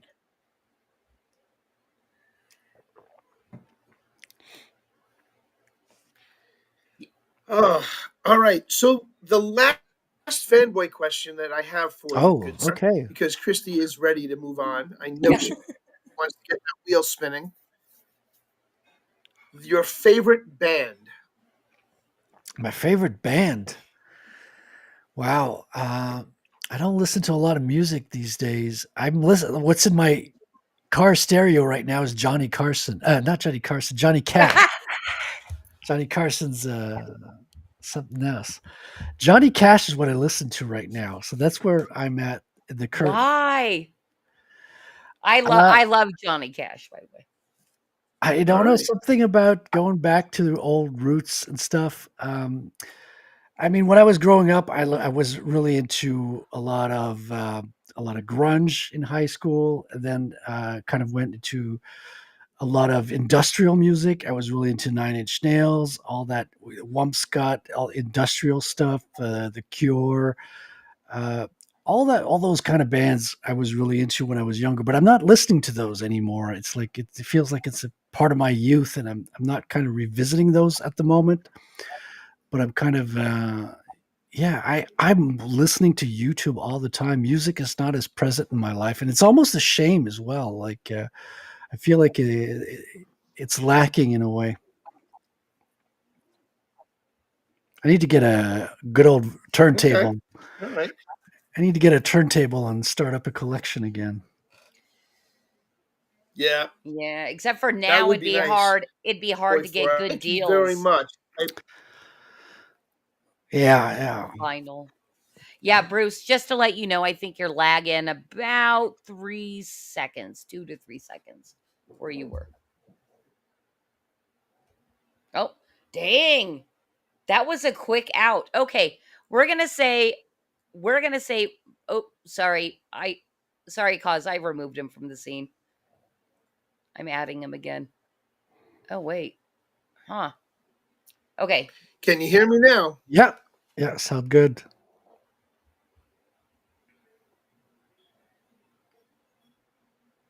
Can you hear us? We hear you, but you don't seem to hear us. Oh, he's the lag. That when he did the thing back, that was like 5 seconds, I think. Very bad. Yeah. You have to get a wired connection to stream. I think the Wi-Fi is a little too low connection. All right. Well, this is what I'm doing very unceremoniously. We are now completely out of fanboy for us. Bruce will be joining us intermittently, I'm sure. This is what we got to do, though, Frederic. I'm not going to call you. Though. I don't know. I don't know if you noticed, but the thing about Bruce is he calls people anything he wants. So he's been calling you Freddie all night. Oh, I didn't even notice. Are you kidding me? Did you have a bottle before you came on? No, not at all. I opened it live. I haven't drank a single drop today, so I was just absorbed by the topic and the conversation. Well, I'm so glad that you enjoyed fanboying for us. I appreciated it. It's a good time. And it is why I also love having Bruce on. Vulcan earlier had said, this show is completely different when Bruce is here. Because also Vulcan's here every single week. So he saw our original conversation. That's and right. Is I remember. Okay, let's talk a little bit about Rattel. And then I have a burning question for you for our mansplain segment. And Fanboy went a little long, but you've got a campaign going right now. This is That's your right. very first time ever crowdfunding. Correct. Backstage, you said you're learning things. We're not going to talk about that because that's part of the mansplain later. Sounds But good. kind of how's it going?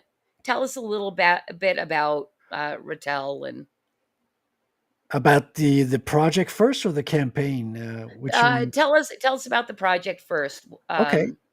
Yeah. So Rattel is kind of a computer geek who kind of got into trouble. He kind of discovered all the scams about banking that we were talking about earlier in the show, right? Things are not running right, and he kind of figured it out, and no one else seems to know what's going on. So he stumbles onto Bitcoin. He starts getting into that at a young age, and he goes poking around the security of the local banking system and pokes fun at the security holes that they have and gets into trouble that way. They throw the book at him. He gets sent to jail for about 9 years. He comes out, but he's got a fat stack of Bitcoin and a big distrust of authority.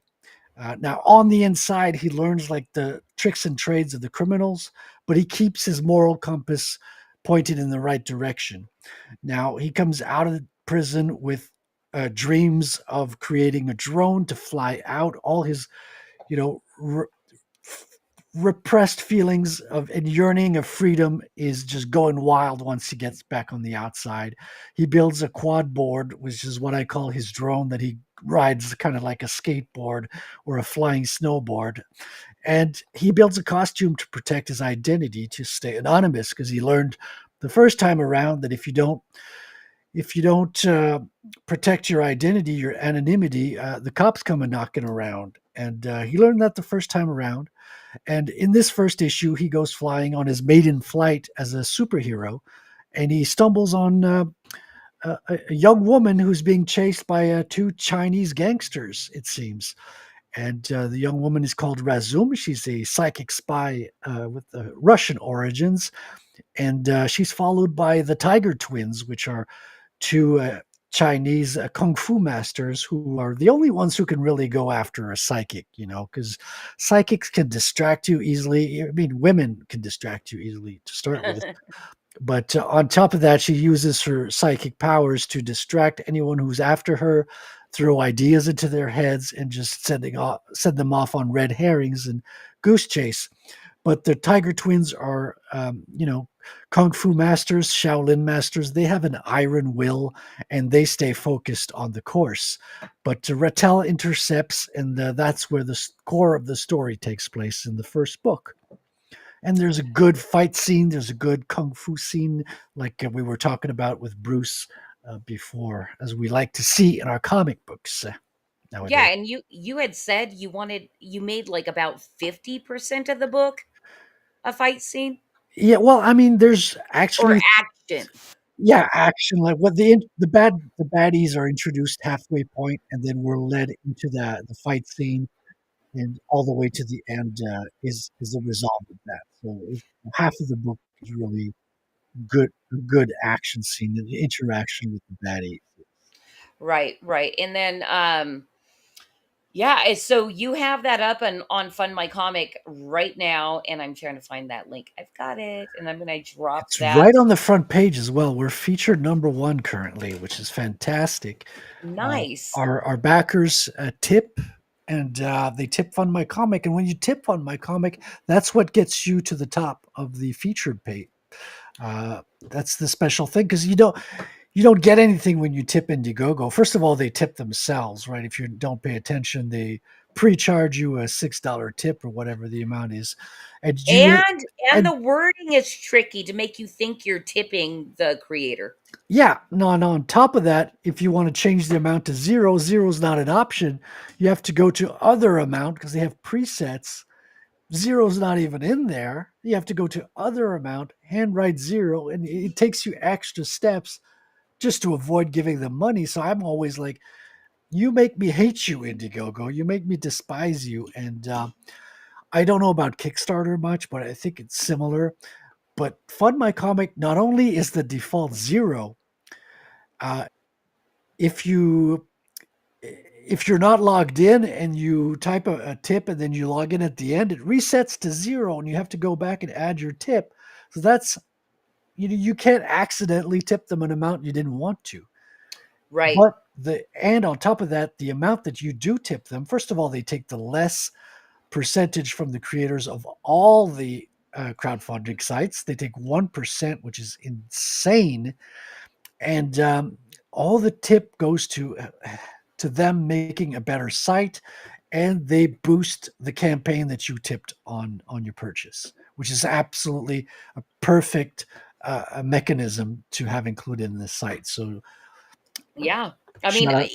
Indiegogo could take a note from that. Like, let's at least be fair. Let's give the creators something if their backers choose to tip us, you know. And I have a question from Vulcan here. He says, "Are you going on the Friday nights?" I And I don't. know I know why he's asking that.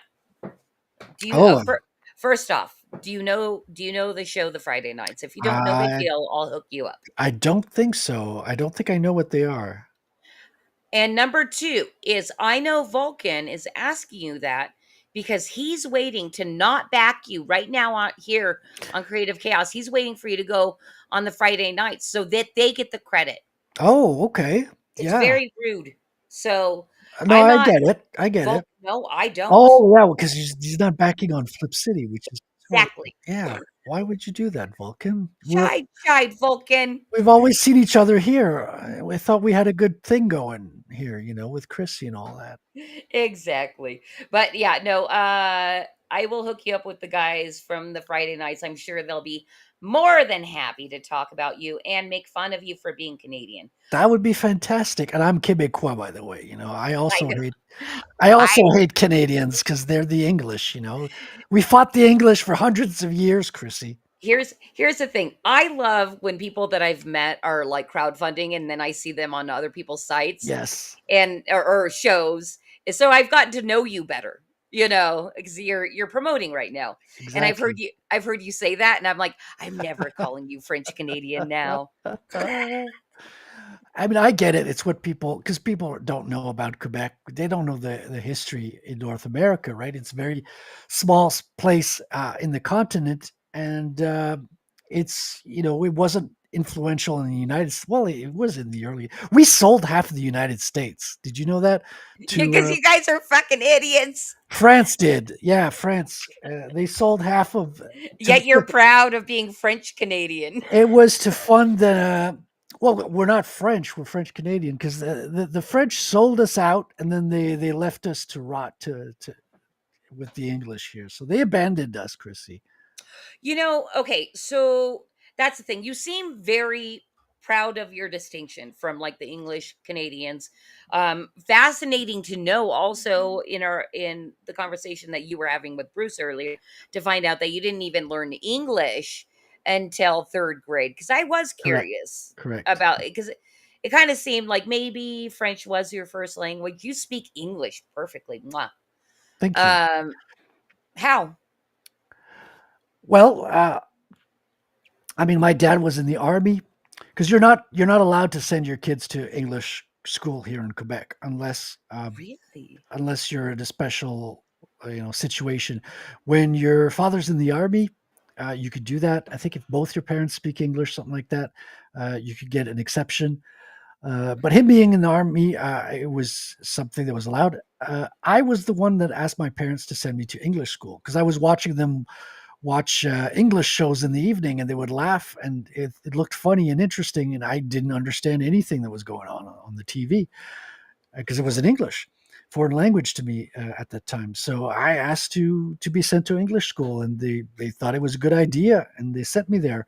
And at first, I didn't understand anything at all in class, but I had a teacher who, in the mornings, he got everyone to kind of write in a journal that he would read, so you could talk one-on-one with the teacher through this journal. And I would draw, so it was easier for me to draw than to speak English, which I had not learned yet. So I would just draw all the time. That's the way I started communicating then.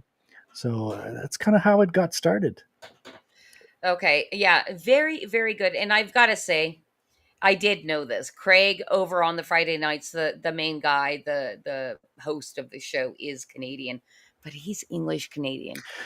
I didn't know that there was. I mean, I did kind of glean that there was that kind of hate Oh yeah. between.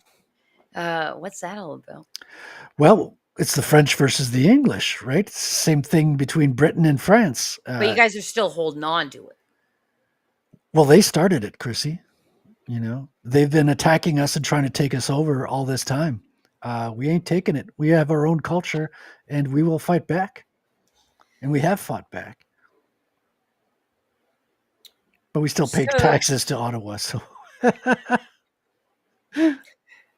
does you said you're in Quebec? yes, Quebec. I'm in Quebec. So it's kind of like New York, New York. The city has the same name as the province. Is there a lot of tourism there? Oh yeah, it's the oldest fortified city in North America. We have a castle. We have a fortified city. A beautiful old Quebec. Every year, is it 2 years? We have the festival of the Old France. Everyone goes in the old part of town and dress up in medieval France, and they walk around, and you're just thrown into the past. It's so romantic, and Oh, that does sound nice. it's beautiful. Yeah, it's fantastic. You have like horses and horse. You could get a horse buggy ride around the city. It's stone streets and everything, small little streets, uh, houses that are hundreds of years old. Isn't that interesting? Us over here in like North America, because you're part of North America, right? Correct. Yes. Um, we say things are hundreds of years old because that's like super history to us. But when you compare it to like Europe and other parts of the world, isn't that funny? Well, it's funny until you get into Tartaria. Exactly, which we'll do later tonight. That's foreshadowing. Yeah. Anyway, listen, I really, really tried my best to get a backer for you tonight, which would have been Vulcan, but he's waiting for you to go on Friday nights. I'm going to hook you up. You're going to go over there. What a But shame. here's what I need. Here's what I need. When Vulcan backs you on Friday nights, please give me credit. Oh, definitely, for Okay, for thank you. sure. Thank I will you. shout you out as I thank Vulcan for his backing. Also, I just need to say what's up to Zaf. He popped in maybe 10 minutes ago saying he was there. Hello. What's wrong with these are blue blockers? I don't want. I want to be able to sleep tonight. I'm just getting all this blue light from the screens. I got to protect myself, Zaf. I do need some of those. Oh, you know what? Let's talk a little bit before we get into mansplain. Okay. How blessed do you feel that you can both write and illustrate your own thing? And like how much of a help has that been to you in like launching a project? Oh Because wow! I it's mean, all on you, right? yeah, but it's the best because I've only got myself to blame if I don't show up. It's because working with humans and people can be rough sometimes because people have their life paths could diverge, the lives change. A lot of things can happen that changes things up. I've met people who've been like writers who've hired artists and been working with them for like 6 years. So it's like, wow, incredible that you've been keeping up this. Shout out to Genuine Comics. This is what I'm talking about, and it's great that this relationship works. I just love that I can rely on myself for that. I've always wanted to draw comics. Like I had to put it off for the longest time because it was hard to make it work. If you don't break into the big two, it's hard to do it as a gig, and it's hard to pay the rent. And if you get behind, you get into debt, and it's hard to get back out of that debt at some point. So I had to take a side quest and become a computer programmer, web programmer, and do websites and all that jazz, which kind of allowed me to build up a cushion and put myself into a position where I can afford to take a chance on a project again. Yeah.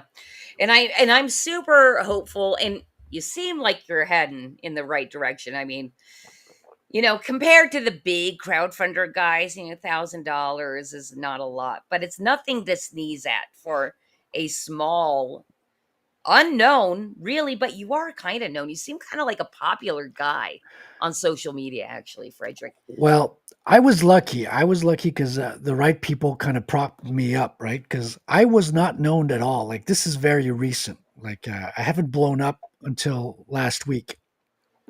If you look at the analytics, the thing is, I started my own YouTube show about a year or so ago because I knew if I want people to promote me, I have to be able to promote other people as well. But it's hard to do when you have a really tiny show because you don't really have people showing up to back the people you support. But most small creators are just thankful to have a place to come and talk about their project. And regardless if you get a backer or not, well, it's practice first of all to to sell your spiel and to talk about your project. It's good to get regular practice in, regardless if you get a backer or not. That And is true. Good point. And second of all, the show stays online, so it becomes part of your history. And when people search, they can find you. So when you blow up later, you have a lot of things that are pre-existing as well. And I was like, I found the Comicsgate Commando somewhere along that path, and I just became a huge fan of the show. Sip. And I was in the chat all the time, just cracking jokes and just enjoying Patrick's point of view and the topics and their guests. And I felt like right at home on their show in their chat. And one day, Patrick invited me to come on the show, which was the biggest surprise. I didn't know that was a thing, that he could just prop you up from the chat into the show. And I became a co-host.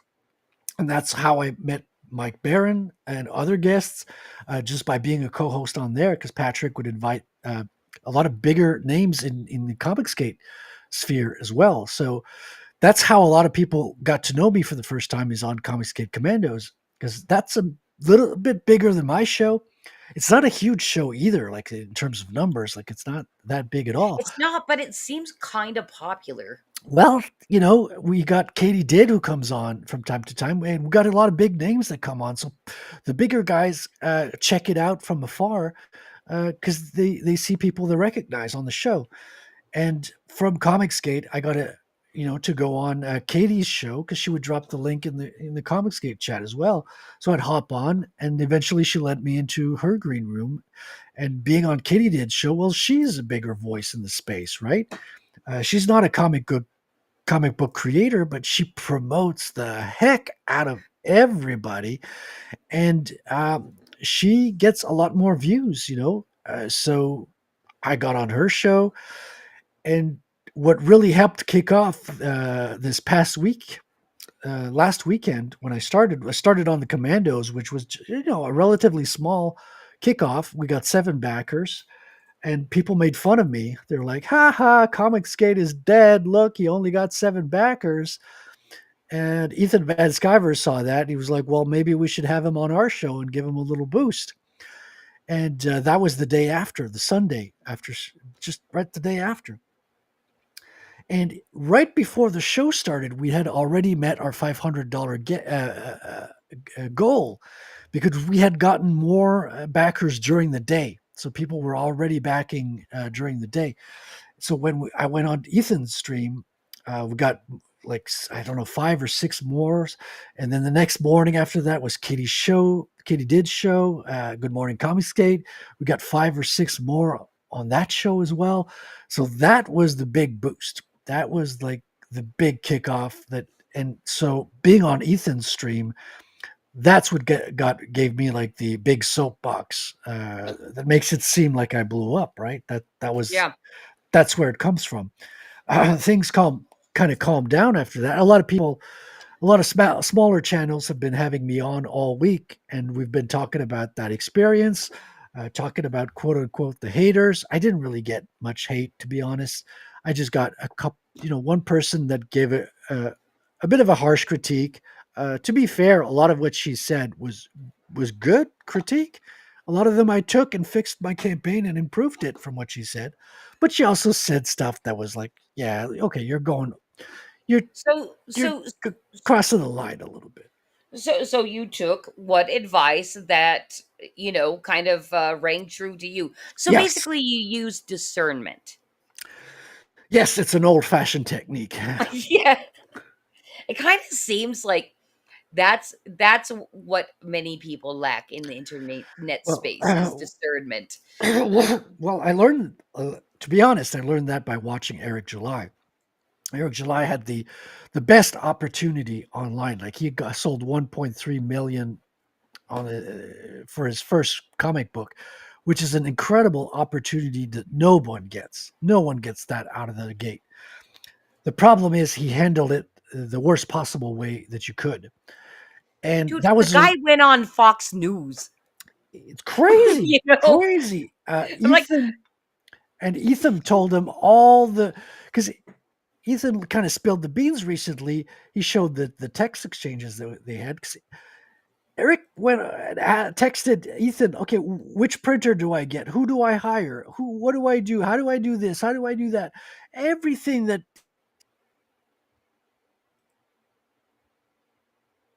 oh, hey, Frederick, I cannot hear you. I don't know if that's me or okay.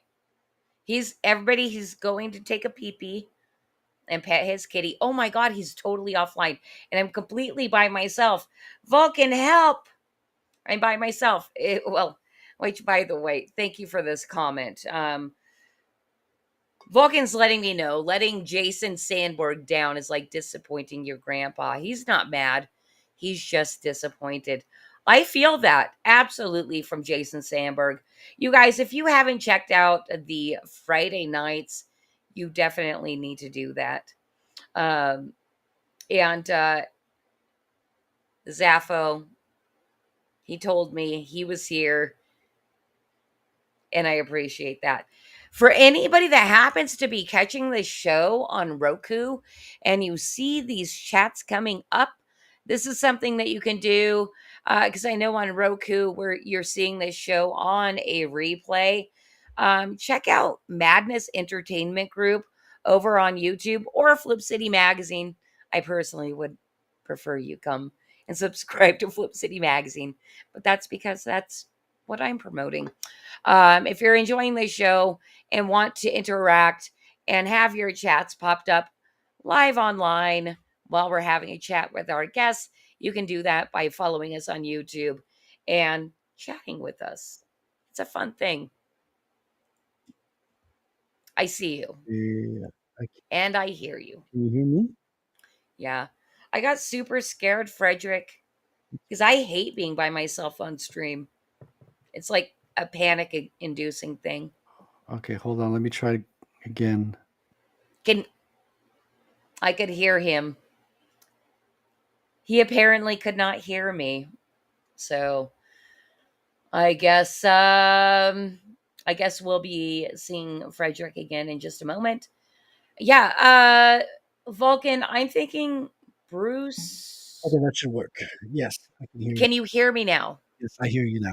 Okay, fantastic. Yeah, my computer overheats after a couple of hours of streaming, and I literally have an ice pack underneath, and I switch ice packs.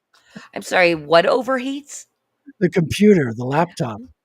Oh, wow. Yeah, yeah, it's an old MacBook, and it's susceptible to overheating. So it must be like some dust or accumulated inside or whatever. So I'm I'm just waiting, trying to use it until it's unusable, and then I'll get a new one eventually.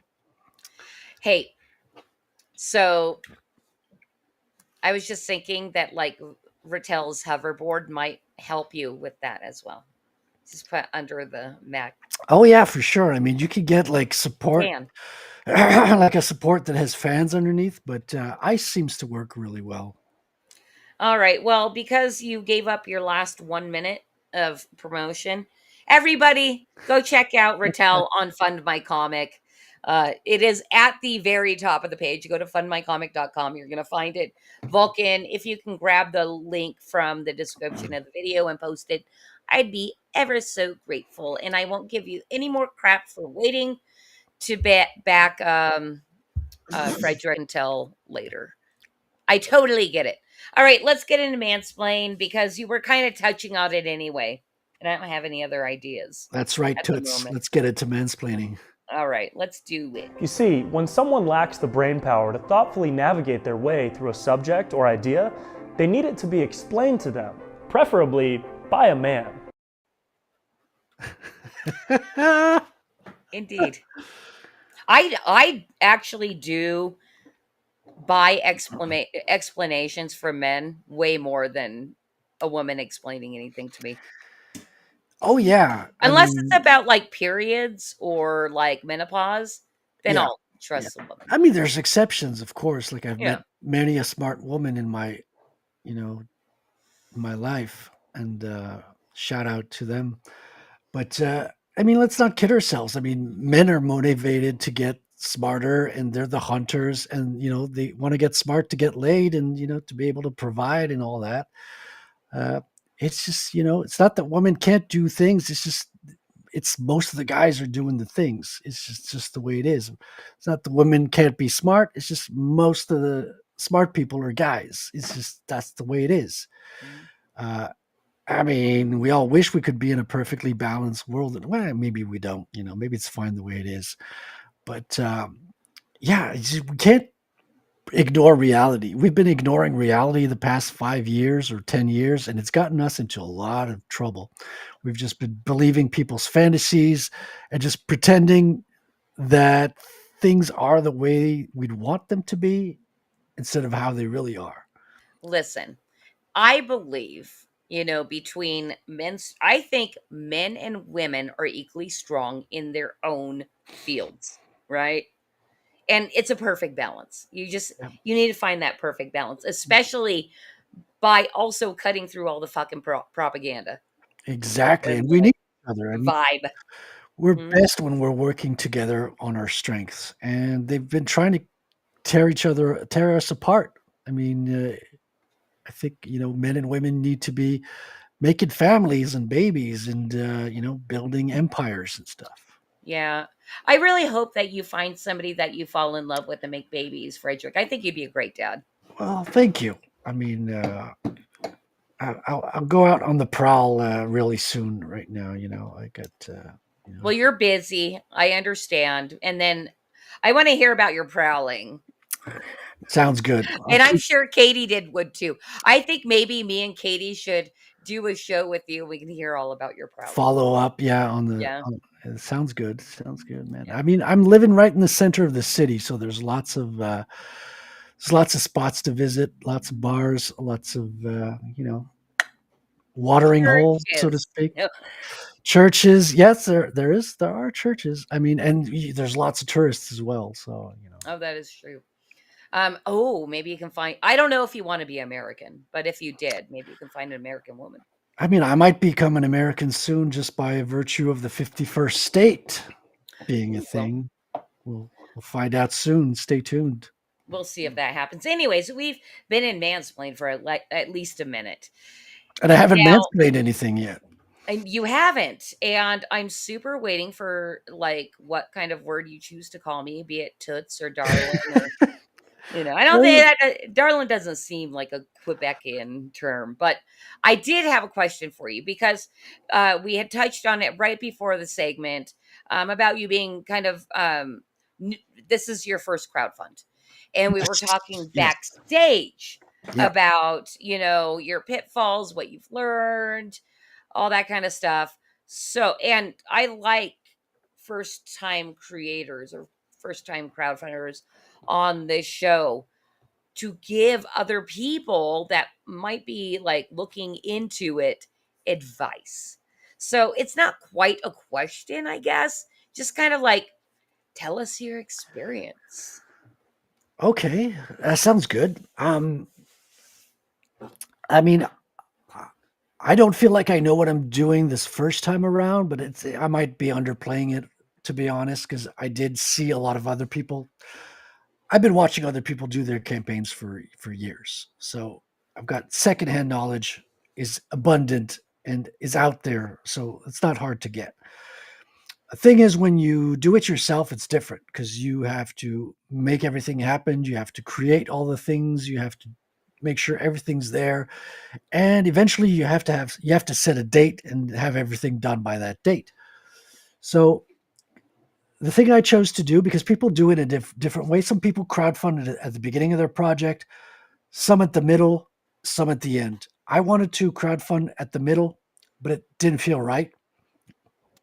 A lot of people were telling me, Billy was telling me, you should crowdfund now. You're at your halfway point. Now's a good time to crowdfund. To be honest, I wanted to all have the artistic work done and behind me before I focus on the crowdfund, so I can be laser focused on one thing and really focus on that. And that's what I did. So I made sure that all my part of the creative aspect was done. So now the book is in the hands of the colorist. Second half of the book is being colored. First half is already done. I did all the lettering as well already. Not to say that it's not going to get tweaked and fine tuned, but it's there. The story exists. It's almost finished. Like my part is 99% done on the creative aspect of it.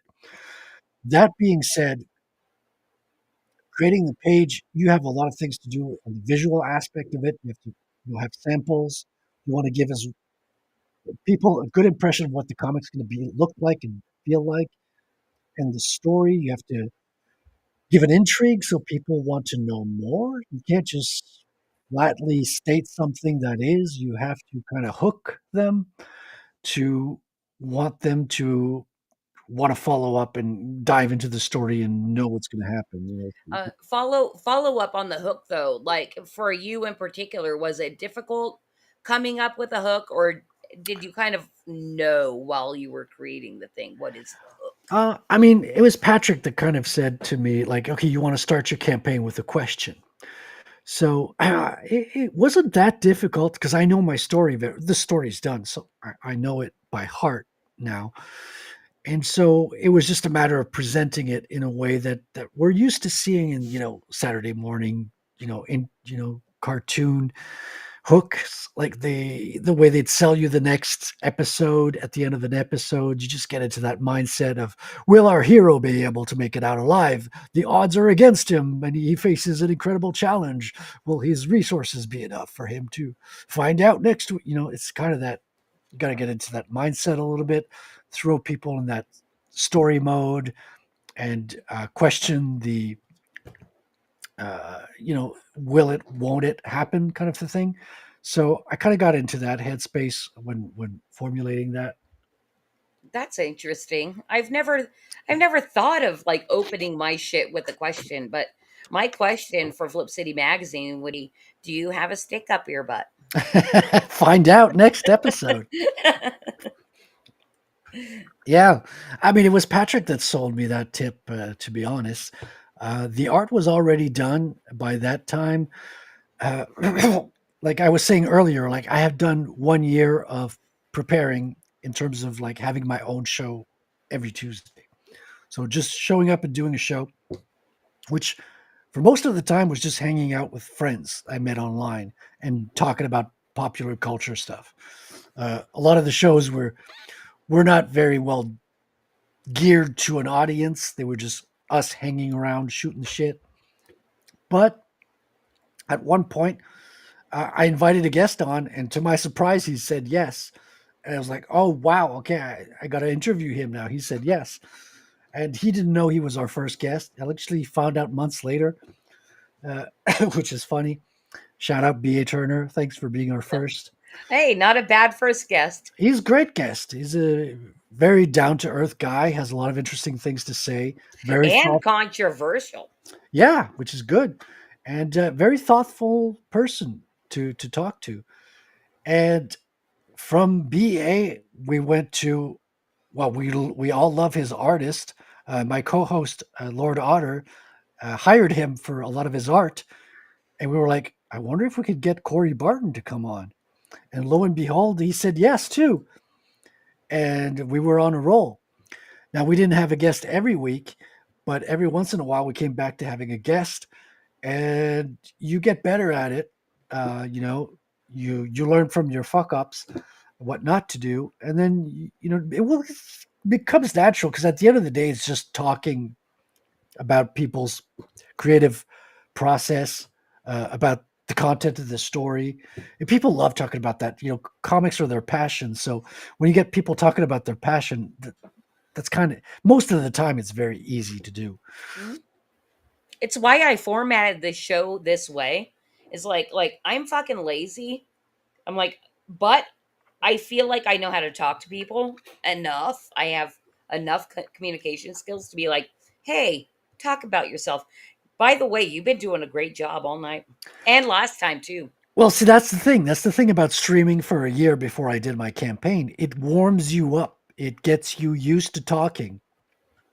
You're no longer, not to say I don't get stage fright, but it's very small and it goes away very fast because I'm doing it all the time. Like a lot of days this week, I've been streaming 2 shows a day. So it's like it becomes second nature at some point, and it's just, you know, not to say that it's always easy. Sometimes people ask hard questions and all that, but you just get used to it. It becomes like you're riding a bike. It becomes second nature. You you get past the technical aspects very early on. Okay, you know, okay, the different platforms, all that. When you're a first timer, that's some of the things that can worry you. It's like, okay, where do I click? What do I do? How do I interact? Oh, there's a technical issue. How do I work around it? These are things that can trip you up as a beginner. But once you pass the beginner phase, then it's about, okay, you got to bring the energy. You have to be interesting to talk to. And that's not easy for anybody, to be honest. Everyone has to work at it. Um, I've been seeing there's people in this space that do it really well. Ethan is one of the best at it. He attracts a lot of people on his show, and he always talks about YouTubing as radio. He talks about it as you have to think of it as radio. So a lot of times when I'm doing my show, I'm just imagining it as a radio show. You know, I'm just like, I'll just pretend I have a radio voice and talk like that, you know? And I think that helps a lot. You make it so you don't leave silences. When another person is talking, you can just keep the beat of the conversation going by saying, "Oh yeah, I see. Yeah, that's going on." You know, I see what you mean. Okay, what do you mean by that? Ask questions at the right time. You know, when someone has to attend to something, you have to be the host, right? It's like, okay, I have to get up and take care of something.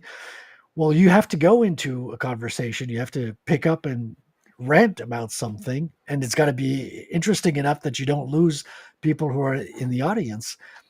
And yeah, a year of doing your own show will help you get there, I think. Well, I'm sorry, we have Cosmic chiming in here saying he has a face for radio and a voice for newsprint. I'd never heard that second point, Cos. I Yeah, don't know if he had made that up. and you know, my real love is drawing comics. That's what I really love to do, and I love being on YouTube and talking to people while I'm drawing comics. A lot of the times when I was a guest, before I was selling my campaign, I would come on with the camera on my artboard. Not because I was shy, not because I didn't want to show my face. It's because that's what I really love to do. I love to, hey guys, look at me drawing. Isn't that cool? And let's talk about comics. Let's talk about stuff. That's what I really love to do. Now I don't think it's a good way to sell a book to just show you my artboard. Like, you know, I want to show you my face, who I am, and be here with you and be present with you. But you know, especially when there's multiple hosts on a show, I just love putting the camera on the artboard and just drawing Right. something at the same time. It's what I love to do most in life, to be honest. Well, that's how I usually see you on stream is just your Yeah. hand and your art. And that's another thing, like the explosion. I don't even know if it's an explosion. It's more like my exposure to how many freaking draw streams there are out there. Like it just seems like the thing a lot of artists like doing is sitting around in a group of artists drawing and bullshitting and taking the shit out of each other, making jokes. Yeah. It's kind of fun. It's fun and you're getting shit done Right. because you're going to be drawing whether or not you're talking to other people online. So sometimes you just want to be in your head. Certain parts of drawing you kind of want to be in your head as well. But most of the time, especially when you're filling in details in the background or you're just most of like 90% of drawing I can do while I'm talking to people. So why not do it? It's great. First of all, you're networking. It's the modern way because back in the day, you would go to local events, local clubs, comic book creators who are, meeting up locally. But that doesn't really happen anymore because all the comic book creators are into video games now. So there's no local activity in my sector that I know of, at least. All the people I grew up making comics are in video games now. They're working and they're Oh, having really? success at it as well. Yeah, because it's the same skills and being in those spaces, it pays a lot more. Comics, there's not a lot of money except for a few people at the top. Like I feel my campaign is successful, but it's not successful in the sense that it's not paying the bills. It's not paying what I put into it. I see it as successful because I got my first readers. I'm starting to get a foot in the door, a foothold in creating an IP that's getting its first readers. It's the first round. Among those readers are going to be critics who are going to be able to read my book and go back to the community and tell them what kind of a job I did. Did I Right. do a good job? Did I do a bad job? What am I good at? What am I bad at? And is it worth getting the second book around when I come back? Well, see, and that's the thing too that I think, a lot of the people that want to say, haha, your campaign sucks because you only made this much money. Um, I feel like they don't realize how much value there is in getting it out there and getting feedback Oh yeah, while getting a little bit of money. yeah. And You know, I don't plan to make money from comics. I found you make more money from Bitcoin, to be honest. So comics is my dream. I'm willing to spend money to make my dream come true. So what I want the most is readers. If people, first of all, I don't want to give it out there for free because that's just being a slut.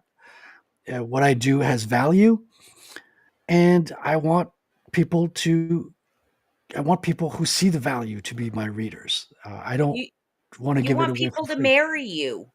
Exactly. I want to start a relationship. Yep. So that's why it's set up this way.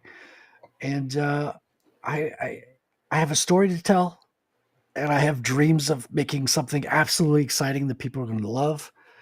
Uh, and I'm having the time of my life, Chrissy. Is the thing I want to do most with my time. It's what I was put on this earth to do, Oh, and that's nice. I'm loving it. So I'm loving that I got my first backers. I've got backers who are backing me in dollars. I've got backers that are backing me in Bitcoin. So at the same time, I'm doing That's cool something in the too. space that no one else is doing. So I'm coming in and I'm shaking things up a little bit. I want to tell other comic book creators, look, there's another community out there. There's another way to get income and funds that's going to make you a lot wealthier than to measure it in a dollar that's just dwindling, right? Dollars are worth like what 1% of what they were in 1970. Oh, It's it's so sad. the value is gone from the dollar. You need to stop and think about how you measure your wealth in this world and how you value your time. And most people are kind of close to that idea at first. So I figure, okay, I'm going to show by example. If people see me doing this and that I get success from it, then people will follow along and there'll be more people doing it eventually.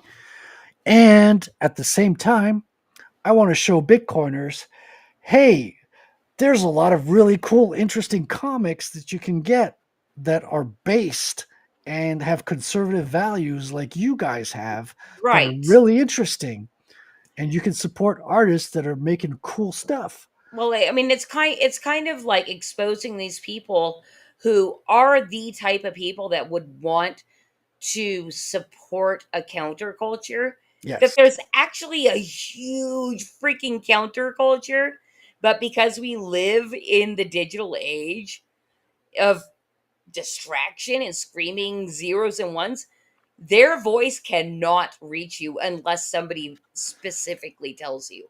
Yeah. You know. Yeah. I mean, the best you can do is try to make yourself as attractive as possible so people want to talk to you and want to spread your word. But I mean, I got a lot of support. I got a lot of help on the comic skate side. On the Bitcoin side, it's very hard. Like I got about half the funding, and that's because I did a lot of the legwork ahead of time. I'm on 0 Bitcoin shows right now, 0 streams. How hard have you been like how's your reach out with the Bitcoin shows and all that? Are you Well, getting ghosted or have you not even tried? no, I've tried. I've tried a lot. I've been ghosted. So there's a really popular show called Simply Bitcoin. I met them in person in Montreal last year. Showed them my comic, and they were like, "Wow, that's really cool. Get it. Here's our email address to our person that does that does the bookings. Write us when the comic book is ready, and we'll talk." I've sent 2 emails. I haven't even gotten a reply saying, Send "Hey, 5 emails, bug them, bug the shit out of them, Frederic. yeah, Like, yeah, I'm still um, working on it." Exactly. yeah. But I've gotten one person who's working on the Bitcoin art magazine. He's been helping There's me a out. Bitcoin art magazine. Not yet. Oh, how exciting! Yeah, issue 1 is being worked on. It's they're going to finance it, and he wants to help me build up the comic as well. And he's planning on having me in issue number 3 as a featured artist as well. So I'll be there down the line too. And so there's help. There's definitely help. A lot of people, especially when I meet them in person, people are very enthusiastic. They're like, "Oh yeah, we need a comic book for our kids and for something for Bitcoin to be out there in the culture." But when you get online and you send people emails or DMs, it's hard to get people's attentions. There's lots of things happening in the space. People are paying attention to other things, and I cannot get a foot in the door very, very much. Now, that being said, I am getting on a show next week that's locally a local show in French. Oh, And I'm nice. actually going to go there on location, which is fantastic because I've only done remote shows. Because we only do remote shows nowadays. No one ever goes in studio, right? And you get out of the house. Right? That's a huge bonus. So next week I'm going to be on location in their garage and doing it's an audio only podcast. And it's in French, so it's probably not something for your audience, but it's good to know that that's going to happen. And No, I'm going to I keep at it. totally. I just want to listen to it to hear your voice, but speaking in French. Ah oui, oui, ma And I'm like, chérie. I don't know, like that to me sounds like you actually changed your voice a little bit to sound Well, more sexy. And I'm like, dude, stop flirting, okay? I'm going to get into some trouble now. Yeah. Well, hey, on that note, because it's funny because I feel like Bitcoin is so freaking tied into like conspiracy and everything. I've been chomping the bit to get into conspiracy A corner little bit, yeah. all freaking night. Especially the banking conspiracies. I'm not saying all Bitcoiners are into all conspiracies, but all Bitcoiners are into the banking conspiracies. That's Yeah. 100%. Not all. I think there's well, I mean, I don't know what you consider a Bitcoiner. Well, Not someone who every holds their Bitcoiner. wealth in Bitcoin, you know. Okay. And trust it to be there. Also, what's up, Apex Comics? We're gonna get Hey! into conspiracy corner right now. Oh, wait. I was actually going to do a little live production asking real quick. Cause, if you can do me a favor, play the stinger, get us into Conspiracy Corner. This is why I love having Frederic on right this moment. Is Bruce isn't here. I need to go grab something. Wheel's gonna come up. Frederic, tell people about the wheel after if I'm not back. You understand how the wheel works. Sure, yeah. Yeah, this is how you're auditioning to be my co-host. Exactly. Yeah. You're gonna bring in all the ladies. All right, Oui, we're gonna oui, get ma it. chérie. Venez nous voir avec la roue de la conspiration. We're gonna. I think he said we're going in the corner. Nobody puts baby in a corner. Cosmic, you there? Hello. Cosmic is all blue screened.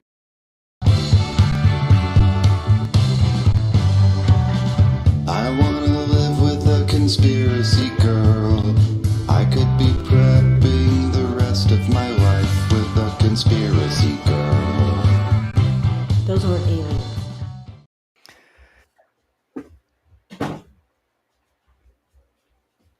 I'm getting the wheel pulled up. I'm back. All right, all right. I didn't even get my audition as a co-host now. I was going to say all nice things about the conspiracy wheel and how we had such a good time last time. Because I thought I had up to 3 spins to talk about 3 conspiracies, but you're like, no, no, no. If you don't like the first one, you get 3 total to find someone you like. But here's the thing. Here's the thing, Frederic. You're a favored guest, right? Oh, you're a favored guest of mine. Oh my. Because we had such a great time last time, and you set the record for the longest ever creative chaos, and because we were just having a good time. And we only stopped because my mic went out, and now we know that it's just the computer overheating. We could have gone all night, Chrissy, on the Yeah. conspiracy. I mean, Say that in French.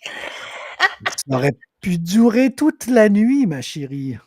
I'm going to get in trouble if I talk French. You can't do that. All right. So we're in Conspiracy Corner. Here is how the rules officially work. Vulcan, if you're still out there, yes, he does know. Vulcan knows that all these rules are fluid. It don't matter. But here's the actual rules. You get 3 spins. You can choose to stay with topic 1 or topic 2. But if you choose to spin a third time, you're stuck with that topic. And I think I might actually be a little iron-fisted with the rules this time. I might. How's that? How's that? Well, you can't bend the rules like we did last time. I don't know. Maybe not. I don't care. We'll see. We'll see. Well, are you ready to spin the wheel? I've never been more ready in my life, Chrissy. Oh yeah, and it's updated, so we've got some new ones on here. Yeah, I saw that on Tank's episode last week. That's right. All right, let's spin the wheel, Kaz. Let's do it.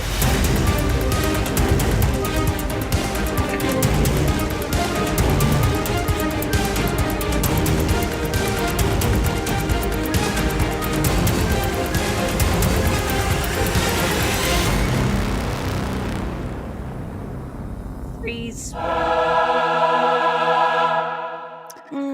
Ooh. That's gonna get us canceled. Well, I mean, I've been looking for a reason to cancel this fucking show. I need my Thursdays off, and I'm gonna get them one way or another. I'm like, oops, sorry, YouTube took my channel away. Yeah. Yeah. Wow. Yeah. No, I mean, it's one of the most controversial topics out there right now. But I think in our space, there's more open-mindedness on this. Well, let me ask you this one question, because I know you will know exactly the word. What is the propaganda if you have questions about vaccines? What do they call you? Well, they call you a conspiracy theorist. No. What do you mean? They call you an anti-vaxxer. Oh, well, yeah. Well, I got called a conspiracy theorist last time I talked to someone about that. So it was It was sad. It was sad. Like it was one of the hardest moments in my life, to be honest. The Why don't we just talk about this for a bit? We can spin again. Yeah, And for sure, for all sure. right, cool. But I mean, a lot has changed. I mean, I grew up thinking the same thing everybody does, that you need your vaccines to stay healthy. It's part of la la la.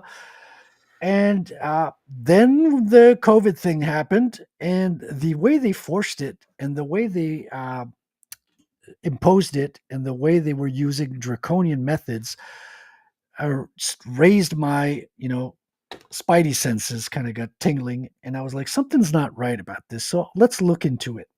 I did not trust it, so I waited and I did some research, and some information I saw out there just blew my mind. Uh, like autism, right? And um, the Amish, right? So, did you know that the Amish don't vaccinate their kids? Yes, I did. Did And you yeah, go on. did you know that the Amish don't have autist children? Well, and like also like hardly any asthma. Yeah, yeah. My brother has asthma. So that's a big, what we call the business pattern. That's an important data point. And it got me digging deeper and deeper. And, apparently there was no cancer before 1850, and doctors back then were linking vaccines to cancer. Back in the 1850s, there were pamphlets on the subject, and they were like draw snakes on the pamphlet saying, it's a poison. Don't put that poison in your body. And when you look at it, you're putting heavy metals in kids' bodies. And then I saw a video, Chrissy, a video of a child being vaccinated live, and you just saw their eyes turned from a normal baby into having that autist expression on their face. And you just saw the turn live. I just broke my heart. And from that moment on, I was like, okay, I see a link there. Uh, you can throw all the quote unquote science you want at me, but my eyes do not lie. I see things, and I see a whole regime of Rockefeller medicine that is trying to impose, trying to throw their garbage, sell us their garbage as medicine, and they don't care if our health gets, you know, destroyed.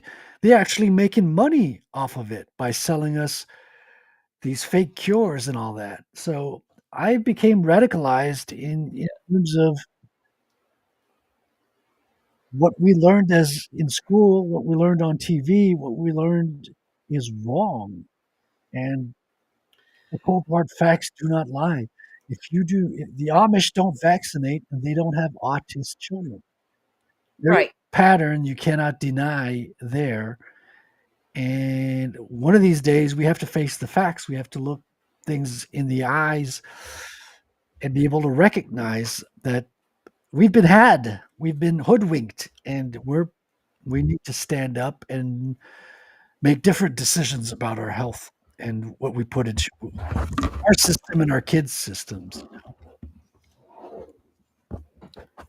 I completely agree. I have an unvaccinated dog here, and he is a piece of shit. Just kidding. Love you, Ozzy.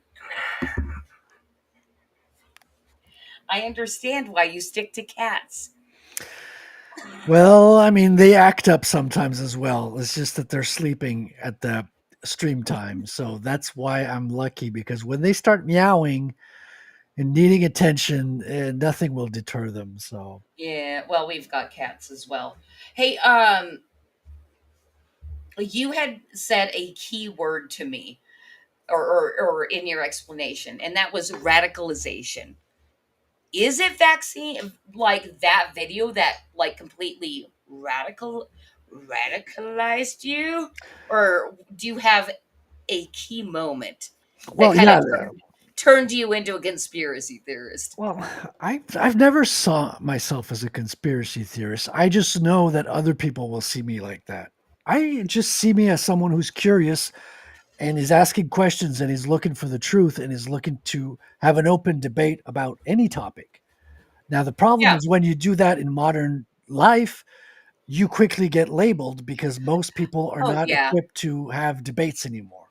No, I absolutely agree. And I do say the term conspiracy theorist as a tongue in cheek thing. Yeah, sure. I'm You willing know, to tolerate that as a tongue in cheek thing, but I don't. I just see myself as someone who's curious and wants to understand what the heck is going on in this world of ours. well, I mean, isn't it funny? Like the demonization of just simple questions is super prevalent in society, Yeah, I mean, from the media, one basically. person got shot last week for asking questions. It's Well, and literally having a debate. having opinions. Well, just asking questions and thinking differently than you. And a lot of people, we are living a lie. And when you show people that we're living a lie, their internal system goes haywire. And they have to protect. The more you're dependent on the system, the more you have to protect that system. I think Yeah. that's what it comes down to. And so if you're threatening the system by asking with the truth, because the system's working on lies and dependent on lies. So if you're asking questions that lead to the truth, you're threatening the system that they rely on, and you become their enemy. And they want to continue living in their lie because a comfortable lie is preferable to a chaotic truth, a volatile truth. Well, the I think I thought of this a couple of years ago, and I'm like, Christy, you're brilliant, but not really. But the way I imagine it in my own head is, speaking with a reasonable person who does believe all the lies, and they actually do see the thread, but they know pulling that thread will unravel their entire worldview. Yeah. And that is scary as shit Yeah. because they don't want to be labeled what they just labeled you. Yeah. That's very difficult. It is. And I get it, which is why I, less and less try to convince people of things now. I'm just content of knowing things and seeing things and living the best way that I know. Most people don't want to wake up, and you're not necessarily improving their life by waking them up or shaking them, but people who are ready for it, I think, will benefit from seeing the truth, because lies will only take you in the wrong direction. That's the thing, is your life's just going to get worse and worse and worse.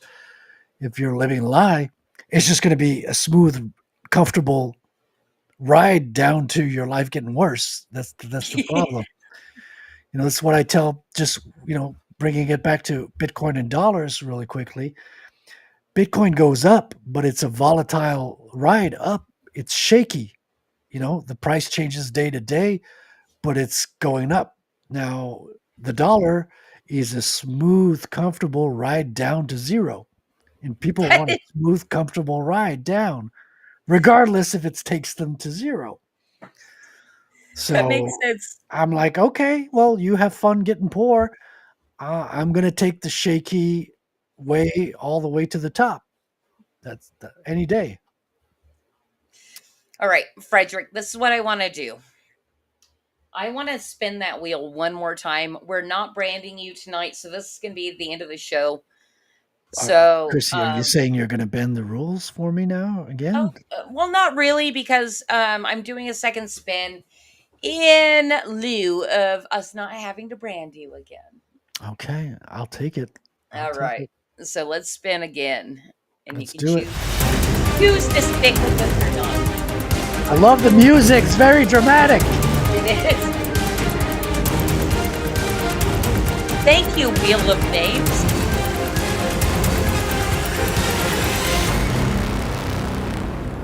Oh, is it going to be Missing Millennium?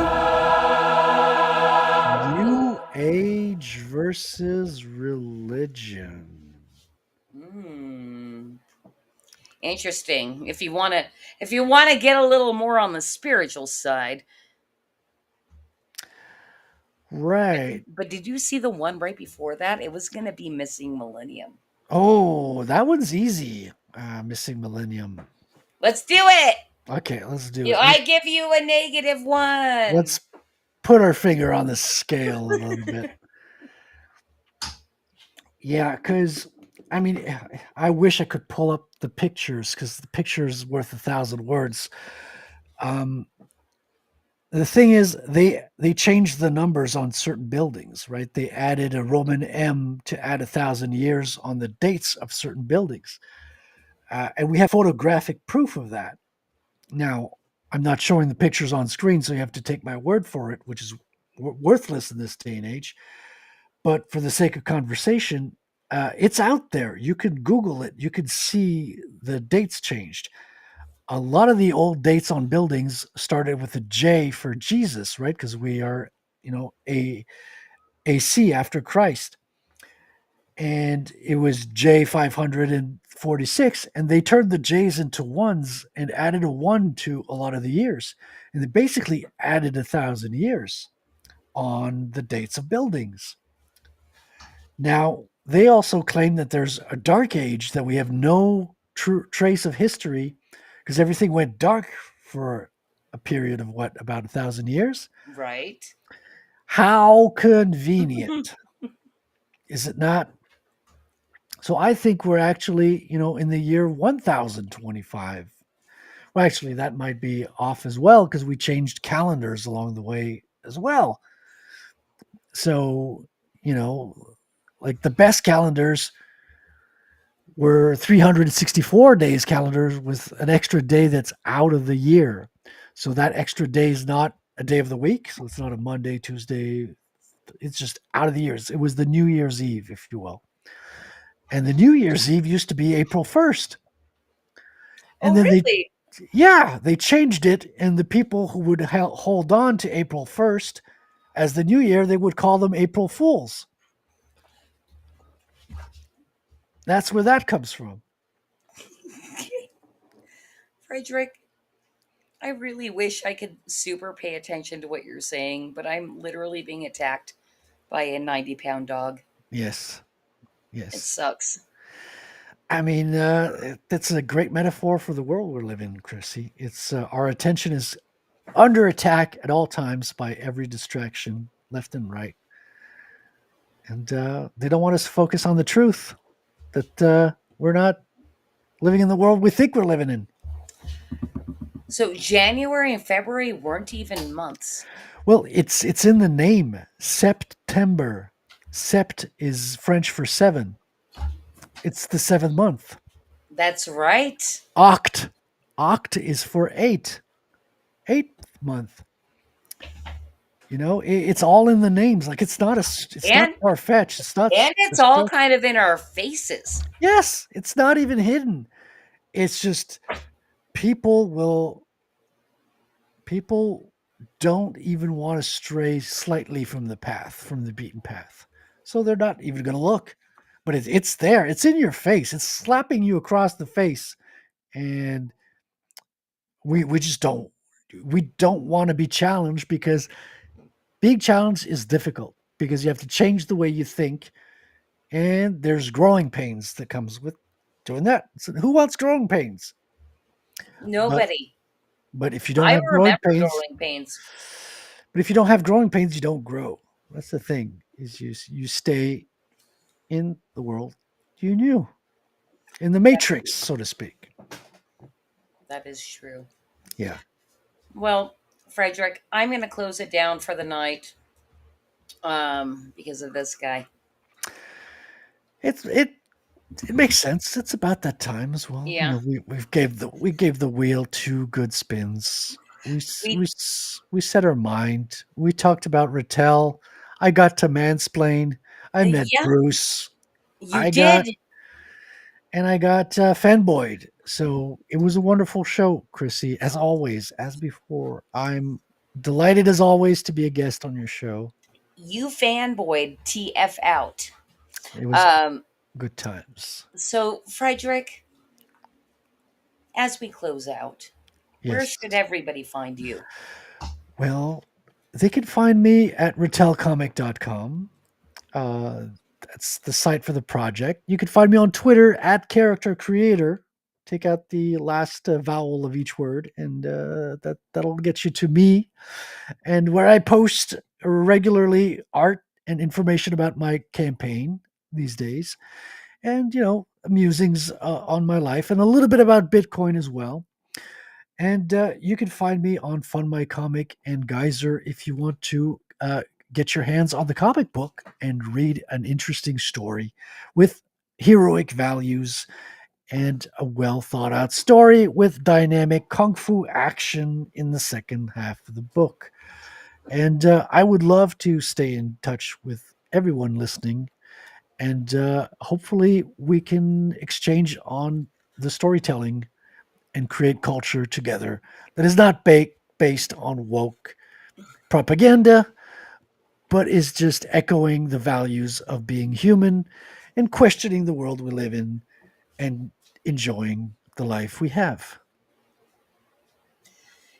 I think Bruce left because he didn't want to finish his geyser order.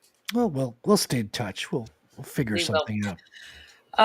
Well, on that note, because you want people to stay in touch, you do have an email list somewhere, right? No, I don't have an email list because I have an issue with MailChimp, but you can get updates on the project on retellcomic.com. That's the best way to find out what's going on with the project. Fantastic. And you guys, if you want to find me, you can either follow me on X at Kitty Flip City, or what I'd really, really prefer that you do is go back the Flip City magazine, the parodies campaign, ASAP. We've got 50 days left. Don't wait to do it though, because I'm getting sad because I only have 6 backers, y'all. You're going to want to do that ASAP. That is fundmycomic.com/FlipCity27. And thank you so much to Vulcan for posting that link one final time here. Yeah, get it. And I super apologize that like I have a crazy beast here that I need to get outside on the immediate side. Hey, that's what life is about, man. It's going outside into the real world, and pets are a wonderful That is part of true. I life really that do keeps us love it. grounded. It keeps us grounded. It's part of the family, and we love it. And we need to get off the internet, people. That is true. Everybody go touch grass. Yes, And buy Bitcoin. only if it's consensual with the grass, because you don't want to get me too'd by your local patch of grass. You know what I mean. That would be weird. Consensually touch grass, folks. All right, guys, we're gonna say goodnight I'll say goodnight for Bruce as well. He obviously had terrible internet issues. You can find him on the Three Beermen every Sunday. For all the information on that show, go to the Three Beermen. Threebeermen.tv. The number 3. Yeah, it was nice meeting The you, number Bruce. 3 beermen.tv. Thank you. Cosmic, I didn't know if that was backstage or forward stage, but that's 3, the number 3 beermen.tv. Yeah, and shout out to Cosmic Grandpa for being the man behind the curtain of the show. You Hell make things yeah. happen. People do not see you, but things happen because of you, and we appreciate you. All kinds of things happen. Ooh. Things that I don't even know happen until I do it wrong. And then he says, Christy, you got to do this. And I say, thank you, Cosmic. All right, cool. This is where we leave. Bye. See you guys next week. Love y'all.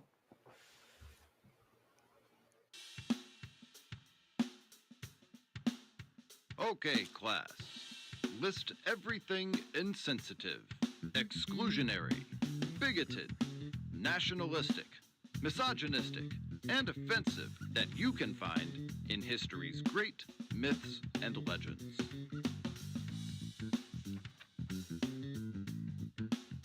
Extra points for suffering panic attacks or emotional outbursts. Fact check every opinion against the lived experience of your comrades and allies so you can avoid forming a criminal opinion. Scrutinize it cover to cover. Wrongthink, misgendering, dead naming, misinformation, microaggressions. Leave no page